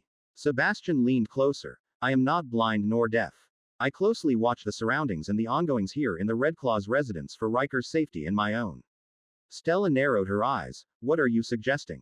When I arrived here as the bodyguard for the youngest heir of the Silver Spire family, I had low expectations. Riker is inexperienced as he is only 5 years old, and he had seemingly drawn a short straw by having to come here to Darklight City. To my knowledge, there was little industry here, and Riker lacked connections to do large-scale business with other cities or even sects. Riker lowered his head as if embarrassed. As you know, there is a fierce ongoing competition between Riker and his siblings for the Silver Core that the Silver Spire Grand Elder will shed as he ascends to the Golden Core stage. However, I didn't tell you the real reason behind the competition. That confused Ashlock. Since age isn't the defining factor for strength in this world and the Silver Spire family is focused on money-making, the logic of sending all the heirs out to different cities and having them compete in business seemed like a good idea to test who was worthy of inheriting the Silver Core, Ashlock pondered. It didn't make sense for that not to be the reason. Stella leaned on her hand, seemingly unimpressed. So, what is the real reason? It's a political maneuver. Sebastian sighed. It's well known that whenever someone in the Blood Lotus sect ascends to the nascent soul realm, they mysteriously die soon after. Sometimes, it's in a sudden war. Other times, they are killed while cultivating. The Silver Spire Grand Elder is about to step into this realm, and he's noticed this pattern. So he sent out his heirs to every major city in the sect under the pretense of competition, but really, it's the groundwork for a mutiny. Ashlock felt like a bombshell had just dropped. A butler of the second most powerful family in the Blood Lotus sect openly admitting his family's plan to overthrow Vincent Nitros, a nascent soul realm cultivator, showed a deep trust. If you encounter this narrative on Amazon, note that it's taken without the author's consent. Report it. At Nobleman at. Oh, a mutiny. Stella said, unimpressed. Tree, what the hell is a mutiny? Stella mentally asked. I never studied politics stuff. It means the Silver Spire family is planning to overthrow Vincent Nitros, Ashlock replied. It's serious to admit that so openly. This is getting interesting. The Redclaw Grand Elder studied Stella's bored expression. How couldn't I have seen this before? Everything makes sense now. Stella tilted her head to the Grand Elder. What now? Nothing much. I just felt like your lacking reaction to such news solidified a few theories I had regarding yourself and the immortal. The Grand Elder said. What theories? Stella seemed awoken from her boredom. May I speak without reserve? Can he? Stella asked the ceiling. Ashlock was curious about what conclusion the Grand Elder had reached, and his oath of loyalty wasn't triggering, so it likely wasn't in bad faith. Let him. Stella sighed. Go on, Grand Elder. When we first met, you claimed that Ashfallen was a secret faction led by your ancestor, right? And the Patriarch was a Grand Elder of the Ashfallen sect under his control. Is that really true? Sebastian seemed taken aback, and Ashlock could feel the man's star core pulse in his chest. He was now on edge. Did this old fool really have to bring that up right now? Ashlock sighed. The Silver Spires were about to let them in on a plan to change the Blood Lotus sect forever, yet he just had to run his mouth. Why did I let my curiosity get the better of me? Stella closed her eyes with a frown. Tree, did I say that? She asked him telepathically. I think so. Honestly, I have lost track of what lie we have told who. Best to just play along and nod your head. Stella opened her eyes and nodded. You also said that Larry, the guardian beast, wiped out the Winterwrath and Evergreen families because they discovered the immortal's existence. The Grand Elder continued. Stella nodded again. The Grand Elder turned to Sebastian. I believe the Ravenborn Grand Elder, who had just ascended to nascent soul realm, discovered the immortal and was therefore wiped out by the guardian beast. It wasn't an act by Vincent Nitros to eliminate competition. Therefore, I suspect that other nascent soul realm cultivators have also been wiped out by Larry because they will discover the immortal, and his existence is to be kept secret. Ashlock had no idea where the Grand Elder had gotten these ideas. Larry hadn't even been the one to kill the Ravenborn Grand Elder. The man had gone supernova. Yet Sebastian seemed convinced by the story and was ready to draw his sword to fight to the death, and Riker looked equally terrified. Meanwhile, Stella kept nodding with a bored expression, but internally, she wasn't so calm. Tree, what in all the realms is this idiot Grand Elder sprouting? We never did such things. Stella shouted telepathically. Is he trying to ruin our relationship with the Silver Spire family by saying such lies? To be fair, we were the ones who told such a ridiculous lie in the first place and left a lot to be misinterpreted. Ashlock sighed again as he got ready to use spatial lock on the Silver Spires to prevent them from escaping. This was one big mess. The lie they told got them through the early days when they had been weaker than the Redclaw family. But now, it was a chink in their armor. Just keep nodding, but get ready to pull Jasmine out of there. I have no idea where he's going with this, but to shut him up now will forever sour our relationship with the Silver Spires. So what you're saying is we have entered into business with the true ruler of the Blood Lotus Sect, the Immortal, who acts from the shadows. Sebastian asked calmly as he straightened his back. Future ruler, the Grand Elder corrected. Pardon. Sebastian rubbed his temples. I don't think I am following. You have felt how the Immortal's powers have grown at such a rapid rate while you have been here, correct? His overwhelming presence and power seep through every inch of this mountain range like an ever-present fog. That it has, Sebastian nodded. The Grand Elder rubbed his chin. Now imagine this. If you ascended to the next layer of creation and suffered from a severe injury that forced you to return down here to the sect you had once called home with a crippled cultivation, what would you do? Sebastian's expression turned serious. Ideally, I would hide where nobody could find me. But if my return was known, I would fake my cultivation level by any means necessary while I ascend back to my peak strength. The Grand Elder grinned as he glanced at Stella. You have repeatedly mentioned that the Immortal is recovering within the mountain. Anyone that could serve as a threat to discovering his state is quietly wiped out, and the Patriarch is kept at arm's length. Sebastian's eyes widened. Does the Patriarch not know that the Immortal is weakened? I always found it strange that as the Immortal's strength recovered, the more antagonistic our actions against the Blood Lotus Sect became.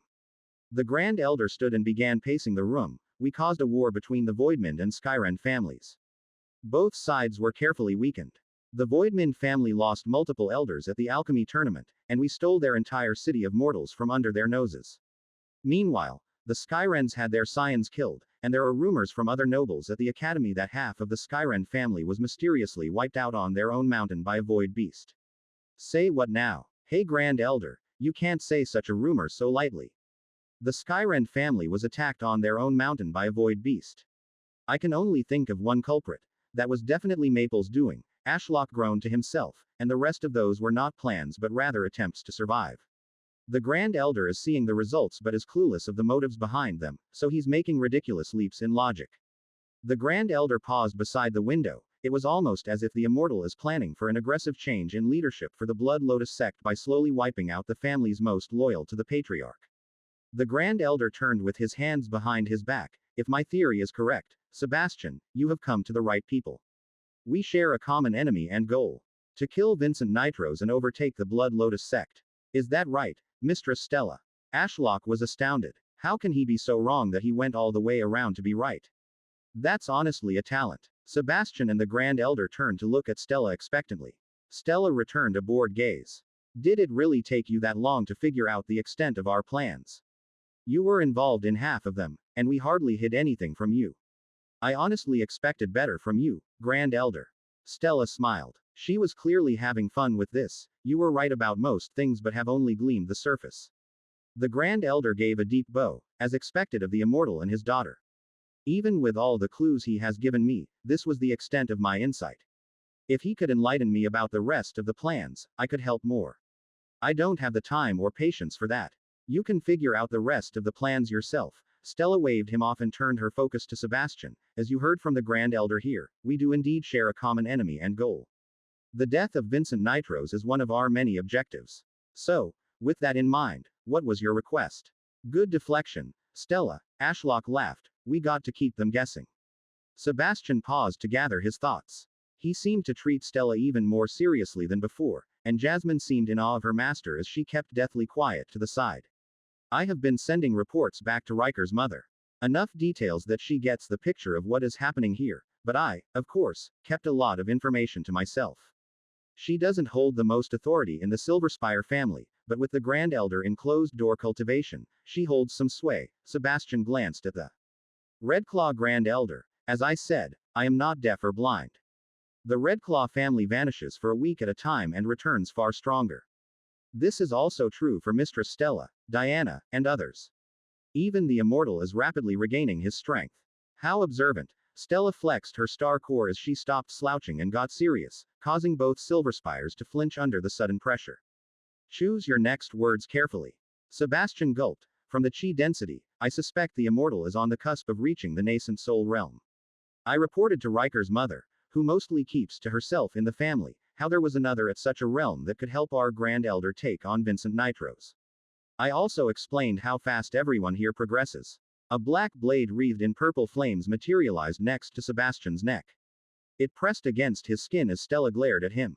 You took an oath of secrecy, did you not? How are you able to leak such information? Only in regards to our business deal and the production of pills, Sebastian replied as he eyed the blade, not toward the Redclaws or Ashfallen as a whole. Stella clicked her tongue. Give me a good reason I shouldn't behead you right now. Please don't, big sister. Riker begged, we want to be friends. Friends. Stella narrowed her eyes. I am very selective of my friends, and those that leak information behind my back don't make the cut. The more word of us gets out, the greater the risk Ashfallen faces. Please forgive me, I had to get permission from Riker's mother. For what? Sebastian placed his hand on the back of Riker's head, and they both bowed despite the black blade biting into his neck and drawing blood. Mistress Stella, would it be possible to welcome Riker and myself into your inner circle?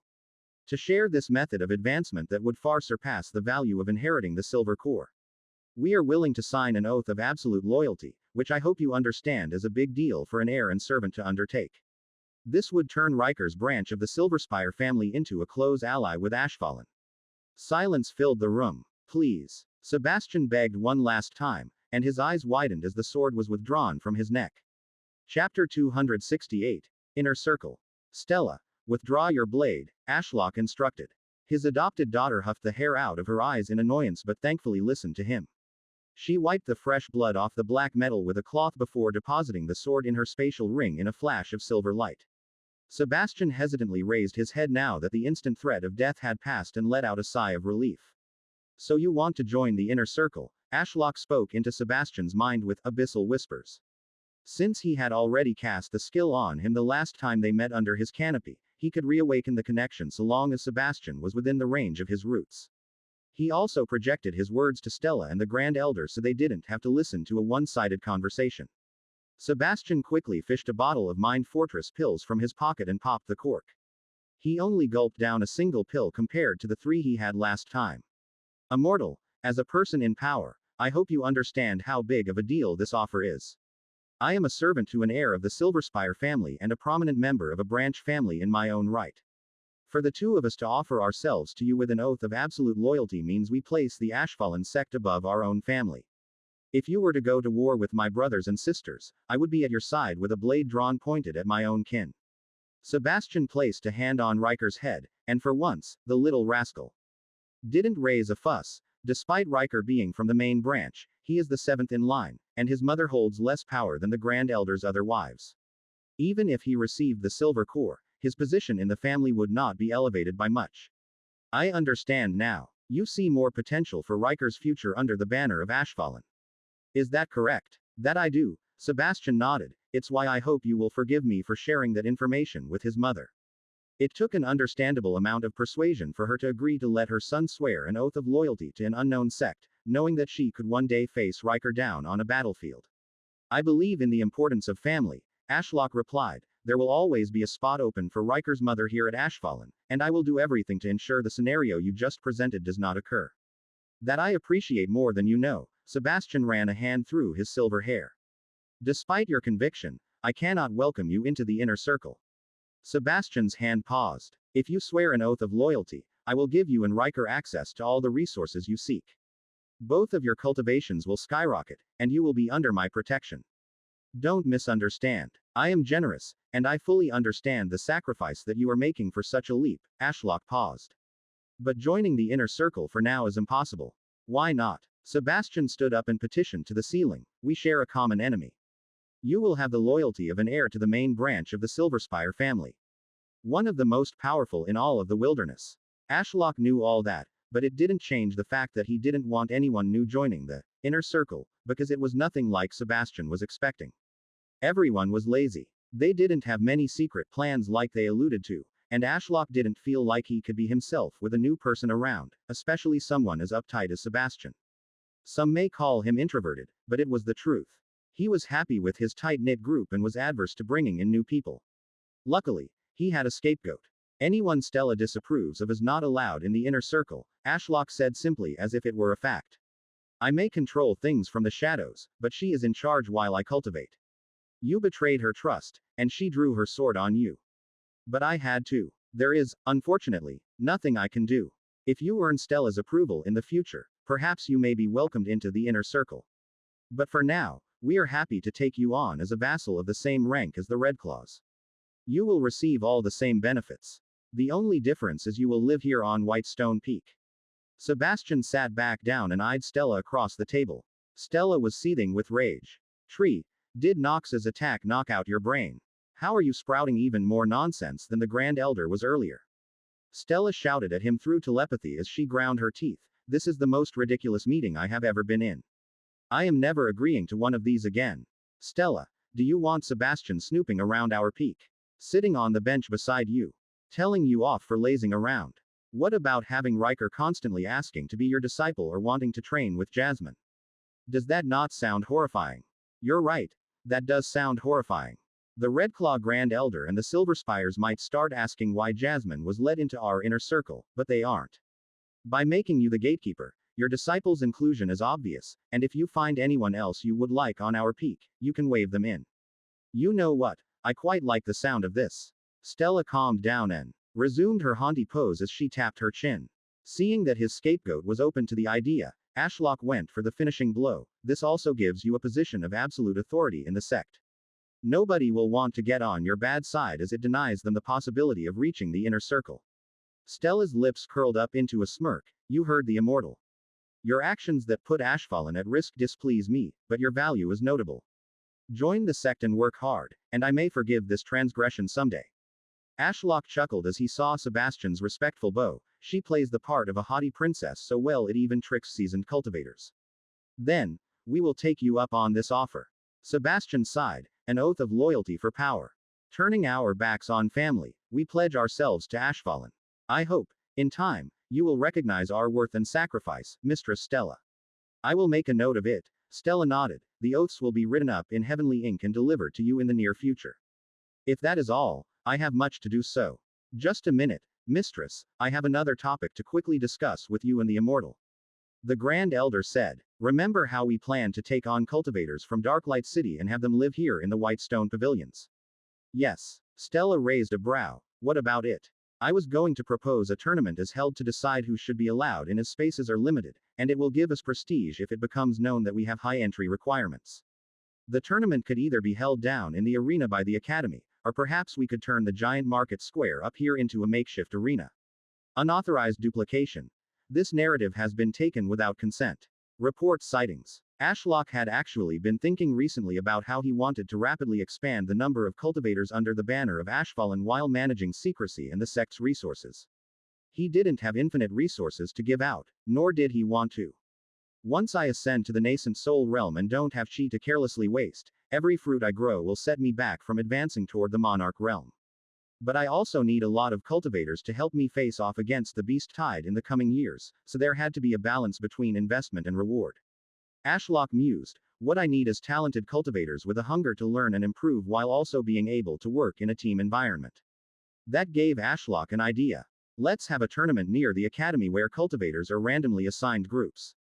They will then work together to defeat one of my ents or perhaps an instructor, Ashlock replied to only the Grand Elder and Stella, leaving Sebastian out of the discussion. Then, smaller-scale duels are held in the White Stone Pavilion Market Square to decide who gets given the best resources through a leaderboard. This will spur competition among those under our banner and mean the hardest working progress the fastest. I might even allow the top few on the leaderboard to enter the Mystic Realm. I like that idea. The Grand Elder sagely nodded toward the ceiling. When would be a good time to hold it? Everything is ready to go. All we have to do is notify the cultivators in attendance at Darklight City's Academy and give them a few days at most to prepare. Stella placed a hand on Jasmine's head. Could we delay it till next month? I would like Jasmine to participate in the tournament. Master. Jasmine's eyes went wide. What tournament? I have never fought anything before. Don't worry. You will find out the details later. Stella grinned as she ruffled her disciple's head, and there is no way my dear disciple could lose. Master. That's so cruel. Jasmine's shoulders sagged as she sunk into the sofa in defeat. It might be possible to get her in fighting shape if the tournament is held after a round in the Mystic Realm, Ashlock said. Yeah, that works. Have it held in around a month. As the immortal commands, the Grand Elder stood. Then, if that is all, this meeting is adjourned. Ashlock withdrew his presence from the room. He had some other things he needed to do today. I need to make an ethereal route link between Nox and me so Jasmine has a quick way to get back home. I must also link the Citadel to Jeb so the Mudcloaks can freely move between those two areas. Ashlock sighed. Perhaps I should ask Douglas to build a transportation hub. In the White Stone Palace courtyard, Stella was about to hop on her floating sword when she paused. I almost forgot the entire reason I came here before getting dragged into that stupid meeting.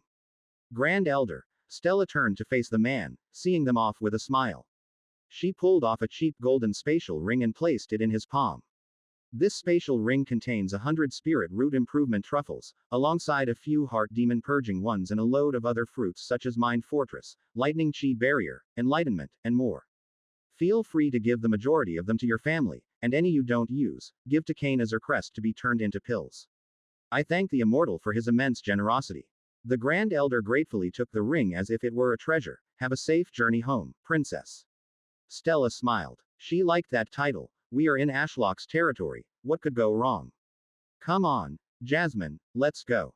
Once her disciple was aboard, Stella pushed Chi into the blade and soared up into the sky.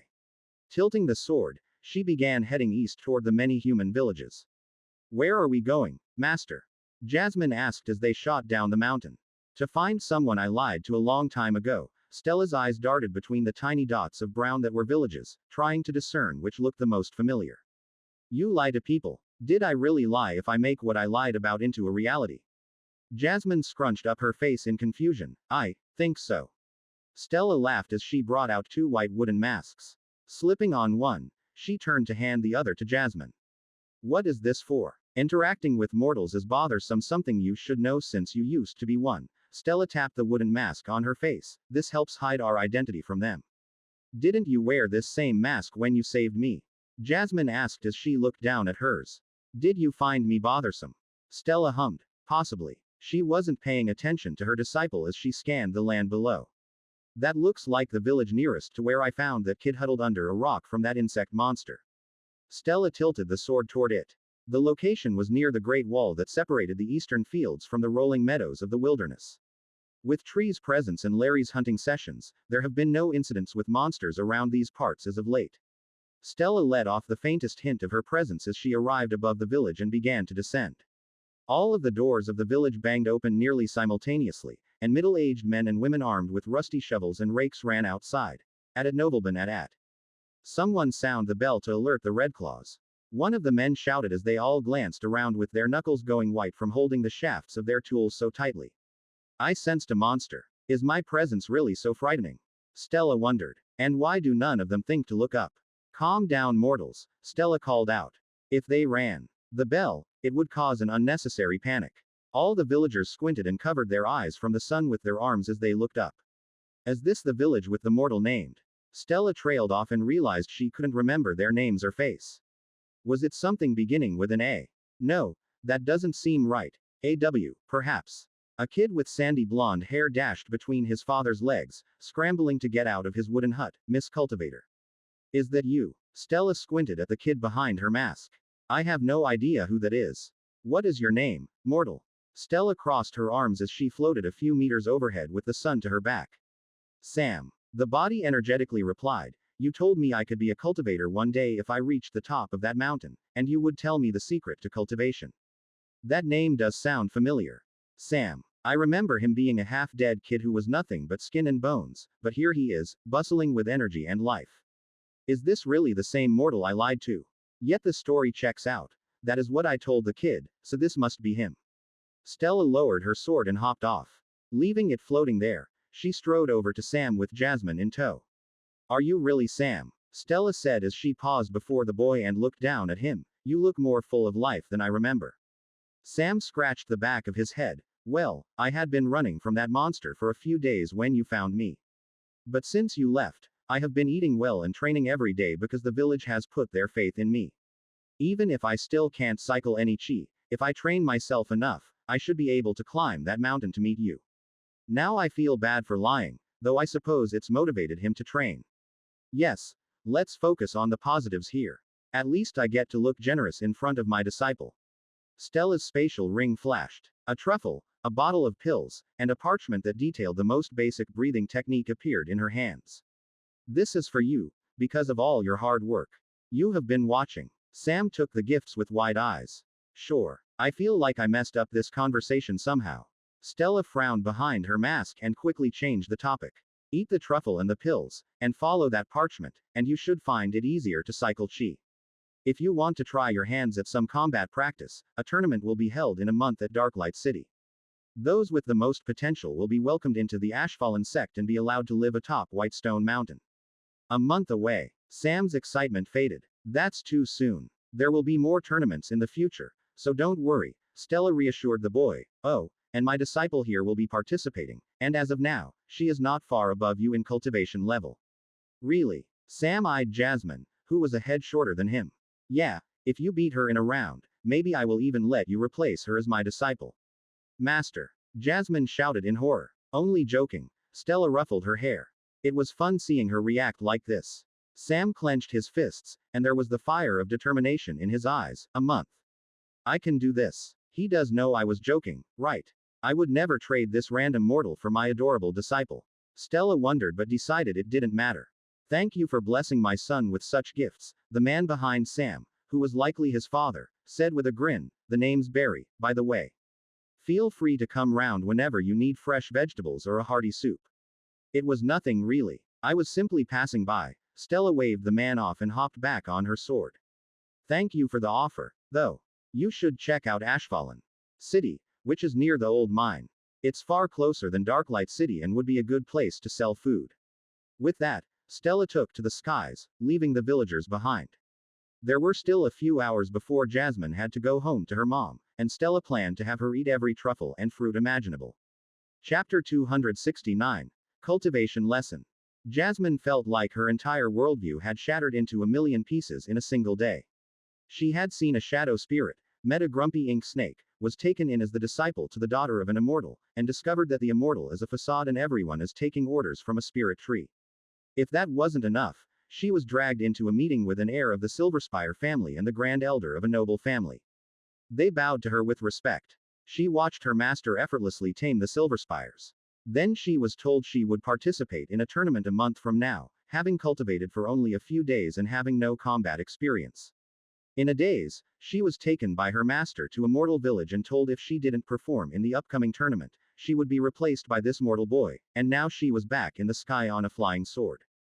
Jasmine sighed. Are cultivators always this busy? I thought they did nothing but sit in caves and meditate all day. Yet it's not even late afternoon, and so much has happened. I am so cold. Although she couldn't fall off the flying sword as a barrier was erected around its perimeter by her master, there was no protection from the freezing wind that burned her neck and fingers. Her face was only spared by the wooden mask she still wore. While she was suffering, her master stood casually at the tip of the sword in a thin cotton attire that looked suitable for training martial arts in the summer. Her ankles and arms were entirely exposed, and Stella didn't even bother to wear shoes. Yet she was unfazed by the winter wind other than occasionally huffing her short blonde hair out of her eyes. Master, I am freezing, Jasmine stuttered as her teeth chattered. Stand behind me then. Stella glanced over her shoulder with a smile. I'm blocking most of the wind. Oh, okay. Jasmine shuffled closer and hugged up to Stella. Burrowing her head into her master's back, she got some relief from the cold. Master is so warm. Her body became less numb, and her chattering teeth stopped. We will be at Red Vine Peak soon. Are you okay? Stella asked. Yes, just a bit cold still. I could give you a spicy fruit to warm you up, but I think you will struggle. Stella clicked her tongue. I forgot that you are still quite weak. Give me a second. I will speed up the journey with a portal, and we will do a lot of training when we return. Okay. Master. I hope Master's training isn't as brutal as her negotiations. Jasmine prayed in her mind. The way her master had sneered at the Silver Spires as if they were bugs to her was engraved into her mind. Master is ruthless. I hope that Riker will be okay. Deciding to distract herself, Jasmine tilted her head to the side and looked down at the forest far below. Her eyesight wasn't the best, and the mask wasn't helping, so the many villages surrounded by many fields were nothing but dots of brown. Everything seems so small and insignificant from the sky. Jasmine thought with a hint of sadness. To those mortals we just met, that village is their whole lives, yet it's just a smudge of brown on the landscape from up here. Is this how the world looks to all cultivators? Jasmine glanced back and saw thousands of stone homes encircling the mountain base in the distance, with the palace of white stone lording over it from above. Master had to tell those mortals about an entirely new city that had appeared a few hours away. They were so clueless and trapped in their own little bubble. Master, what do you think of mortals? Nothing really. Why? No reason. Jasmine muttered. When I went to school back in Sleemere, I asked the teachers what they thought of cultivators, and everyone had long-winded answers. Some admired them, others feared them. They would tell me stories about how they met a cultivator once or how their family was killed in the crossfire of a fight. But to a cultivator like Master, mortals aren't worth thinking about. Jasmine reached up with her fingers, which had gone red and numb from the cold, and touched her wooden mask. Master told me to wear this as mortals were bothersome to deal with. But if cultivators are so powerful and wise, why would they find mortals difficult to deal with? Jasmine looked at the fast approaching mountain, which was Stella's home. Like the white stone palace, it was high in the sky, impossible and out of reach for any mortal. Why did Master tell that mortal to meet her at the peak when it would be impossible for a mortal to climb so high? She even went out of her way to help him with a truffle. Is it some kind of test? Lost in thought about her master's profound ways, Jasmine blinked, and they reappeared over the mist wall. The sudden change in pressure, making her ears pop, suggested they had gone through a portal. Landing the sword, Stella hopped off, and Jasmine followed. In a flash of silver, the large sword was sucked into Stella's spatial ring. At a nobleman at. What a frustrating day, Stella grumbled as she removed her mask and gestured for Jasmine to do the same. Luckily, it was warm enough up here due to the fire chi tree, and the mist blocked the harsh winds, so Jasmine happily gave the mask back. Stella stowed them away and then placed her hands on her hips. All right, first up, I should have you eat. Hey, Stella, someone shouted across the mountain peak. Jasmine watched her master's face sour in real time as she turned on her heel. The hell do you want, Douglas? Stella squinted into the distance. Is that a hut? Summoning a portal with a snap of her fingers, Stella dragged Jasmine through. Sure enough, on the other side of the rift was a stone hut like the one her family lived in, and beside it was a broad-shouldered man in a beige suit. There was also a strange creature with glowing blue eyes, and the rest of its features were hidden under what looked to be a black cloak. You must be Jasmine, Stella's new disciple. The man grinned. I knew Stella and Ashlock would forget how different the needs of a mortal are compared to cultivators and trees, so I built you this hut. Come have a look inside. This is for me. Jasmine followed Douglas through the door and gave a nod to the mudcloak, which returned a funny grunt and three-clawed salute. Yes, this is for your personal use. The entire hut is engraved with a chi-gathering formation and is well insulated to keep heat in. There is a padded bed made from wolf fur that you can use to nap or meditate on. Oh, and over here is a storage cabinet for your belongings and food. Finally, in the corner, there is, of course, a toilet. I know you will spend most nights at home, but Stella has a habit of dozing off or going elsewhere, so this gives you a place you can call your own, rain or shine. Jasmine was speechless. This is really all for me. Did you make it? With the help of the mudcloaks, I made it in a few minutes, so don't worry, it wasn't much of a hassle. Douglas said. The fur I used for the bed is something I bought a long time ago with the intent of turning it into a kodo. Speaking of, I have something Elaine wanted me to give you. Elaine, the nice teacher lady I met earlier. She's a real sweetheart, ain't she? Douglas passed her a thick black cloak with a hood. Apparently, Elaine used this in her youth, so it should fit you. It's standard Voidman family attire, so maybe don't wear it outside as you might get mistaken, but it's fine to wear around here. This story has been stolen from Royal Road. If you read it on Amazon, please report it. Jasmine slipped into the cloak, and sure enough, it fit her snugly. It was lined with many layers and had big pockets where she could keep her hands. It was perfect for the weather. I don't know what to say other than thank you, Jasmine muttered. Today had been all too much. Douglas laughed. No need for thanks. I'm just doing what's right. I know your new master rather well. She has a good heart but a poor grasp on other people's limits. He trailed off, and his gaze turned dark, just like the boss who thinks building a city overnight is a reasonable request. The boss. Jasmine wasn't sure who Douglas was referring to, but he sounded mean. Oh, don't worry, I am just mumbling to myself. Actually, speaking of the boss, he wanted me to build him a transport hub by the end of today, so I better get going. Douglas walked around her in the small hut and patted her on the shoulder as he left. Any issues you can come and find me or Elaine, we are always open to lending a good old ear. Good luck, little disciple. May we meet again soon. Are you done being dramatic? Stella was standing outside the hut with her arms crossed. I wanted to make a good impression on her before you twist her personality. Douglas laughed as he wandered off, and now that my job here is done, I'm off. Stella rolled her eyes as she walked into the hut. Twist your personality, what does that even mean? She glanced around, though I must say this is quite a nice little place he made for you. I forgot what having 4 walls felt like ever since the pavilion was destroyed. Jasmine watched Stella plop down on her bed and sit cross-legged. Come, Stella patted the space before her, let's cultivate in here. Jasmine felt through their link that Stella was in a good mood, which was nice. Her master had been the epitome of irritation during the meeting with the Silver Spires. Okay, master. Jasmine sat across from her and was surprised at how comfortable the padded bed of fur was. She almost felt too cozy with the cloak wrapped around her and the bed below. Now, my dear disciple, tell me. Stella locked gazes with her. What is cultivation? That is such an open-ended question. It's a way to get stronger. Jasmine said hesitantly. What else? To become immortal and fly around on swords. Air. To kill monsters. To protect my family. Stella frowned. You are focusing too much on the results. Cultivation is a long road. I know you are young, but focusing on the process is more important than the outcomes. Understand? Jasmine nodded. Good. Now tell me what the process of cultivation is, not the outcome. Jasmine remembered Elaine's demonstration. I have to absorb chi into my soul. That's right. Stella nodded. Since we are humans, the most efficient way to absorb chi is to use a breathing technique to bring the chi into our lungs and then cycle the chi through our spirit roots until it goes into our soul. Now, what is chi? Do you know? Jasmine opened her mouth to answer but felt the words die at her lips. She had gone to a school in Sleemere for mortals where she learned to read and write to serve the cultivators like her father in the future, not cultivate chi or fight. I have no idea. Jasmine let out a sigh. Don't worry. Despite cultivating all my life, I used to only know the basics until I spoke with Elaine. It's important information as understanding what you are sitting and absorbing can help speed up the process. Stella said with a warm smile. Now let's see. From what I understand, chi is the manifestation of heaven's will. You can think of heaven as a force of change that desires creation over nothingness.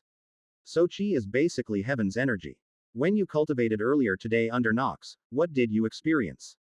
There were all these voices shouting at me. Jasmine shuddered, and the chi I absorbed felt impossible to tame. It raged around my body and mostly dissipated back into the surroundings. It was almost like trying to contain steam in my hands. Stella nodded. That's because you tried to cultivate what we call untamed chi. Remember Elaine's example of the bowl filled with water and leaves. You were trying to take in all of creation, every strand of chi around you woven into this reality, and force it through your spirit roots and into your soul. Oh, the best way to cultivate is first to work out what type of chi your body is best suited to handling. In your case, that would be nature chi. Then, other cultivators would have to find a location to immerse themselves in that type of chi. Such as the red claws living on a volcano. What do you mean by other cultivators, master? Here in the Ashfallen sect, we don't have the constraints others have. Cultivation is hard, so often, people use pills and formations to make it easier. We do the same, but to a greater extent. You could almost call it cheating. Stella summoned multiple fruits and a water skin from her spatial ring and handed them over. This is an enlightenment fruit. It will help awaken your consciousness to the whispers of heaven. Meanwhile, this is a mind fortress fruit, which will help keep you calm and composed. And finally, a deep meditation fruit. Now eat up, and then we will continue. Jasmine bit into the fruits. They honestly tasted amazing with different flavors, and she could feel their effects almost instantly. Now, I would have you eat some truffles, but that will have to wait until Diana returns. I'm sure she will want to devour your heart demons, and her water chi will help with the stench that comes from purging impurities and improving your skin. Devour my heart demons. Jasmine shuddered at the thought. Diana really was a demoness. This should be good, actually, Stella said. Too much help at the start might hurt you more than help. Jasmine finished all 3 fruits and gulped down some water to wash out the nice but overly sweet taste in her mouth. What now, Master? Shuffle around and show me your back. Stella paused while she turned. Okay. Good. Now, I will help guide chi through your body since your spirit roots are of rather poor quality and filled with impurities. Just close your eyes and tell me what you see. Jasmine closed her eyes and felt Stella's palms on her back. The deep meditation fruit helped her enter the depths of her consciousness. Breathing in, she felt chi fill her lungs. Stella helped pull the chi through her spirit roots and into her consciousness. A myriad of strands flowed all around, but unlike last time, their thousands of whispers didn't overwhelm her. The mind fortress fruit was helping keep her calm. Master, I see many strands of chi in my mind. What should I do now? Focus on the strands of nature chi. It will likely be of a green color, and their whispers will be the most coherent to you. Jasmine sorted through the many fire, water, earth, and spatial strands as those are the chi types that dominated Red Vine Peak and honed in on one of the green strands. Okay, I got it. Good, now pull on that strand and try to absorb it into your soul. Stella instructed, and as you do so, try to listen to its whispers. They contain profound insight regarding your chi type, and by coming to an understanding with nature chi, you will reach enlightenment. Only by you and heaven understanding one another on a deep level will you be capable of enacting your will upon the world and wielding your stored up nature chi to perform techniques in the future. Jasmine didn't quite understand, but she followed her master's teachings. Pulling on the nature chi strand, she was surprised at how easy it was to absorb compared to the untamed chi earlier. It flowed through her spirit roots like a calm river and trickled into her soul. While doing so, she also listened to the whispers and slowly learned more about nature. It wasn't like facts or a conversation with another person. It was a totally indescribable experience. She felt like she understood the world around her on a deeper level that no amount of study as a mortal could ever achieve. This is why the cultivators see the world in such a different way, no matter their age. Jasmine realized. She was no longer comparable to her clueless self from this morning. Unaware of time passing, Jasmine pulled on more and more strands of nature chi in her mind and intently listened to the teachings of heaven. A light pulse of foreign chi spread through her body. Wake up, Jasmine, Stella's voice tickled her ear. It's time to go home. Home. Already. Jasmine slowly emerged from her consciousness, and all at once, reality hit her. Her stomach felt like it was eating itself from hunger, her mouth was parched, and she was bursting for the toilet. Evening sunlight shone through the doorway, so hours had passed without her noticing. How was that? Your first proper cultivation session. Life-changing, Jasmine answered honestly. I see why Elaine told me I should pick a second affinity that interests me. I never knew nature was so fascinating. Stella frowned. Don't get too absorbed in the whispers. Otherwise, the chi will twist your personality. Stella said seriously as she tapped Jasmine's chest. Your soul is you. Not this fleshy body. All that matters is your soul, and allowing chi into your soul will change you for better or worse. Jasmine gulped. It was only her first cultivation session, and she already felt like a different person with a new way of seeing the world. It's as if a curtain she didn't know was there had been peeled back. Come on, your mother will be mad if you spend any longer here. Stella helped her to her feet. Her legs felt numb from sitting, and her eyes were blurry. Ugh, having a mortal body sucks, Jasmine grumbled. Stella chuckled as the doorway to the hut turned into a portal with a wobbly view of her house on the other side. I had Ash make you a portal home because the transportation hub isn't complete. Diana should be around tomorrow, so I will have you eat some truffles, and we can continue from where we left off. Any questions? Jasmine didn't know why, but she stumbled over and embraced her master in a tight hug. Today had been the most crazy day of her life, and it was all thanks to this girl. Thank you, Master, for choosing me. You are the best master a disciple could hope for. Stella awkwardly patted her head. Thank you. Jasmine freed her master from the embarrassment and walked over to the portal. I will be going now, master, see you tomorrow. Yeah, see you. Going through the portal with a smile, Jasmine felt the pressure and temperature change. Once the portal snapped closed behind her with a pop and a gust of wind, she didn't immediately head into her house but rather crouched beside a patch of grass. Coating her hands in chi, she frowned at how it was still colorless despite her absorbing only nature chi. Is this because I don't have the soul core thing, mistress? Elaine mentioned. Jasmine murmured as she ran her hand through the grass. It was pleasant to the touch. She had never cared much for grass, but now it was beautiful. Will I be able to control grass with my will in the future? Jazz, you're back. Are you talking to the grass? Yes, Mom, I was. Jasmine sighed with exhaustion as she turned to see her mother standing in the doorway with her arms crossed and a spoon in her hand. I'm back. Chapter 270. Monster Farm. Evening descended on Red Vine Peak. While Stella and Jasmine spent most of the afternoon cultivating in the hut, Ashlock had been working with Douglas and the Redclaw Grand Elder on a plan for a transport hub after explaining to them how his new skill worked. Because of his ethereal roots skill, his roots could now act like permanent portals so long as he hollowed them out. This was because space within them was compressed, so every step someone took would equate to hundreds of meters in the real world. So, traveling through his ethereal roots wasn't quite instant like a portal, but it was close enough.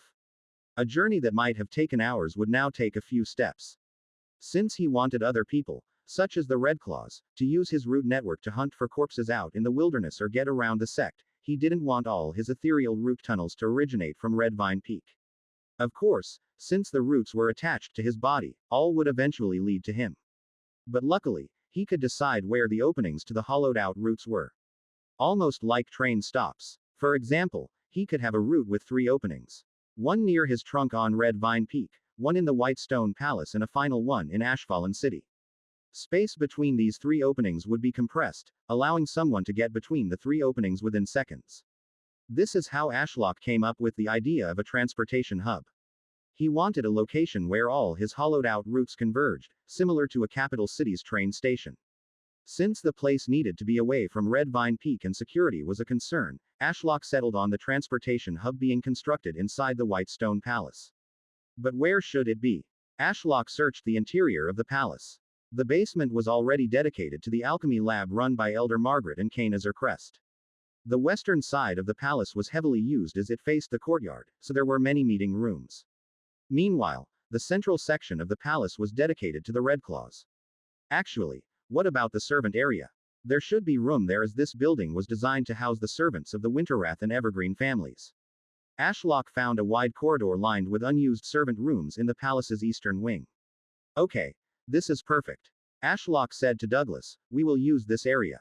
Have it cleared out. Yes, boss. The rooms were all stripped of their furniture to make each room as spacious as possible so many people could wait around for their turn to use the ethereal roots in the future. Alright, what's next? Douglas asked as the last of the furniture was carried away by a team of maids to be stored elsewhere. Give me a moment, Ashlock replied. I need to think of where people would want to go. Any ideas, Grand Elder? A route to Ashfallen City, Darklight City, and far out into the wilderness would be great. The Grand Elder rubbed his chin in thought. Getting to Darklight City for supplies and to see their families is a real pain for the mortal maids we have employed and even for my family. Only us elders at the Star Core realm can fly around. Everyone else has to walk up and down the mountain, which takes hours. Hearing that made Ashlock glad he had this idea. Keeping a portal open at all times wouldn't have been possible as he slept during the night, and maintaining a portal takes constant focus. I suppose if I knew about this issue before, I could have had Titus maintain a portal. Ashlock sighed and decided to keep his realization to himself. It was easy to forget that not everyone could teleport around the Sect via portals like Stella did. Activating his ethereal roots skill, he brought up a route into each room and hollowed it out to create a tunnel. Chi was drained from his star core but refilled as quickly as it left. Okay. Put a sign on each door for its destination. I made them in the order you suggested. Ashlock said. Then, for the final room at the end of the corridor, I will have a route that leads inside Red Vine Peak. I want that room to be guarded, covered in defensive runes, and fitted with a metal door. Only those in the inner circle and Sect elders can use this route. Anyone else risks death on arrival if they use it without permission. Understand. Oh, and it can never be used during the night. As you wish, the Grand Elder bowed. Since the routes go both ways, this area must be closely monitored. I will have an elder alongside some youths guarding this area at all times, and we will take turns. That is a really good point, Ashlock mused. I had been so focused on how my people would use the routes to leave that I forgot people from outside could use the routes to come inside. Thankfully, he had subordinates with centuries of experience to realize these security flaws. With security in mind, perhaps cover all rooms in defensive runic formations. We have the spirit stones to use after selling those artifacts and robbing the bounty hunters. Don't worry, boss. I will get this place secured by the morning. Douglas saluted the ceiling and turned to his small army of mudcloaks. Come on, let's get to work. Work, work, work. They enthusiastically chanted as they rushed into the rooms. Douglas threw them some spirit stones, and they used their chi and claws to carve out runic words into the stone walls and floor. Sometimes I forget how capable they are, Ashlock thought as he watched them work. I guess it's to be expected from a race of monsters that built runic cannons capable of killing giant turtles and entire cities underground to resist the superior kobolds. Some simple runic arrays are nothing to them. After watching for a bit longer, Ashlock decided to return to Red Vine Peak as he still had some ethereal root tunnels he wished to establish. One out to the grove of demonic mist trees he had made in the eastern demonic forest far out in the wilderness for Diana. He also needed to make an ethereal route between Jeb to the south and the citadel so the mudcloaks could freely move between the two locations. The one out to the demonic mist grove was simple enough, and he made the opening on the eastern side of his trunk. Basically, there was now a hole in the stone, and if someone jumped into it, they would find themselves emerging 100 miles away in a forest of demonic mist. Pleased with himself, Ashlock was about to go make the route between the citadel and Jeb when he felt something move through his route. What the hell? A second later, a creature heaved itself out of the hole in the ground. It had the vague appearance of a 2-meter-tall monkey with black fur and crazed red eyes. Multiple arms of various lengths sprouted from its back at odd angles, ending in claws, and the skin on its face seemed to be melting with corruption. The monster turned to stare at him before opening its mouth to let out a shriek, but it never managed as its head was ruthlessly cleaved off. The body stood upright for a second before it toppled forward like a domino, revealing its executioner standing silently behind. Thank you, Chaos, Ashlock said to his void ent. His silent guardian had been so fast that he hadn't even had time to kill the weak monster standing before him. With Larry asleep and expending chi not an issue for now, Ashlock had tasked his ents to work around the clock on patrolling the sect for any monsters or bounty hunters. Other than Jeb, since he was a bit too big to do such a thing. If you come across this story on Amazon, it's taken without permission from the author. Report it. Never one to turn down a free meal, black vines emerged from the ground and wrapped around the corpse. It was in the soul fire realm, so there wasn't much point in turning it into an ent, so Ashlock decided to eat it for credits. Chaos, guard this entrance. I am going to take a look at the forest. Ashlock cast Eye of the Tree God, and his vision blurred over the endless meadows of the wilderness. Arriving at the vast eastern demonic forest bathed in evening sunlight, he focused on the area shrouded in a demonic mist. Numerous shadows could be seen lurking in the fog, accompanied by the constant howls of monsters. Ashlock was in disbelief. He occasionally searched the wilderness for any monsters worthy of hunting and only ever found weaklings not even worth the chi expenditure to eat them. Were they all attracted here by the demonic mist? Ashlock wondered, or was it the demonic mist that birthed these monsters? Either way, he now had a buffet waiting for him to feast. +12 SC. A system notification flashed in his mind, alerting him that the monkey had been devoured. Let's see. If the monkey gave me 12 credits, how many more do I need to kill? Ashlock pulled up his status screen and navigated to the requirements for advancing to Nascent Soul Realm. Requirements to turn Chaos Nebula into an inner world. At Nobleban at 2,577 10,000th sacrificial credits. 0/1 absorbed fire star cores. 0/1 absorbed water star cores. 0/1 absorbed earth star cores. 0/1 absorbed wind star cores. 0/1 absorbed metal star cores. Rewards upon formation of the inner world. You will ascend to the nascent soul realm. The system will be upgraded with new features. Transpiration of heaven and chaos B will be upgraded. Your attacks will carry the weight of your inner world behind them, and your rate of cultivation will increase the more you develop your inner world. I still need around 7,500 credits, so I would need to kill something like 600 of those monkeys to reach the 10,000 credits required. Ashlock glanced back at the demonic mist. There certainly weren't 600 shadows lurking in the fog, but there were quite a few.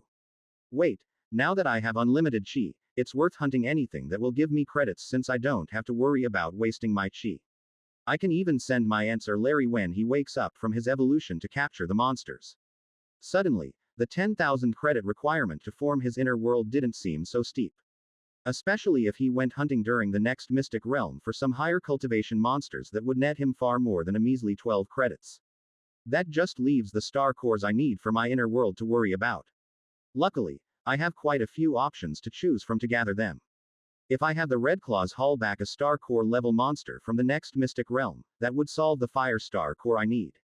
The same could be done for the Earth one with Douglas. Diana doesn't cultivate water chi anymore, and I have nobody for the wind element other than maybe Kanas or Crest, so those might be a little trickier. That just leaves metal. I can ask Sebastian to bring me back a monster as well. Ashlock was starting to realize that if he focused up, he might reach nascent soul within a month. Any affinity I can't get my hands on, I can have Diana and Stella hunt a person down through the pavilion. Anyway, worrying about the star cores can come in the morning. For now, I want to grab as many credits as possible. Ashlock was about to open a portal and drag monsters through but realized the demonic mist made targeting the monsters difficult. He could only see their vague shadows as they moved quickly between the trees, and the forest canopy got in the way. Should I get Diana to hunt them down? Or perhaps my aunts? Ashlock mulled over his options when he felt another monster decide to travel through his roots.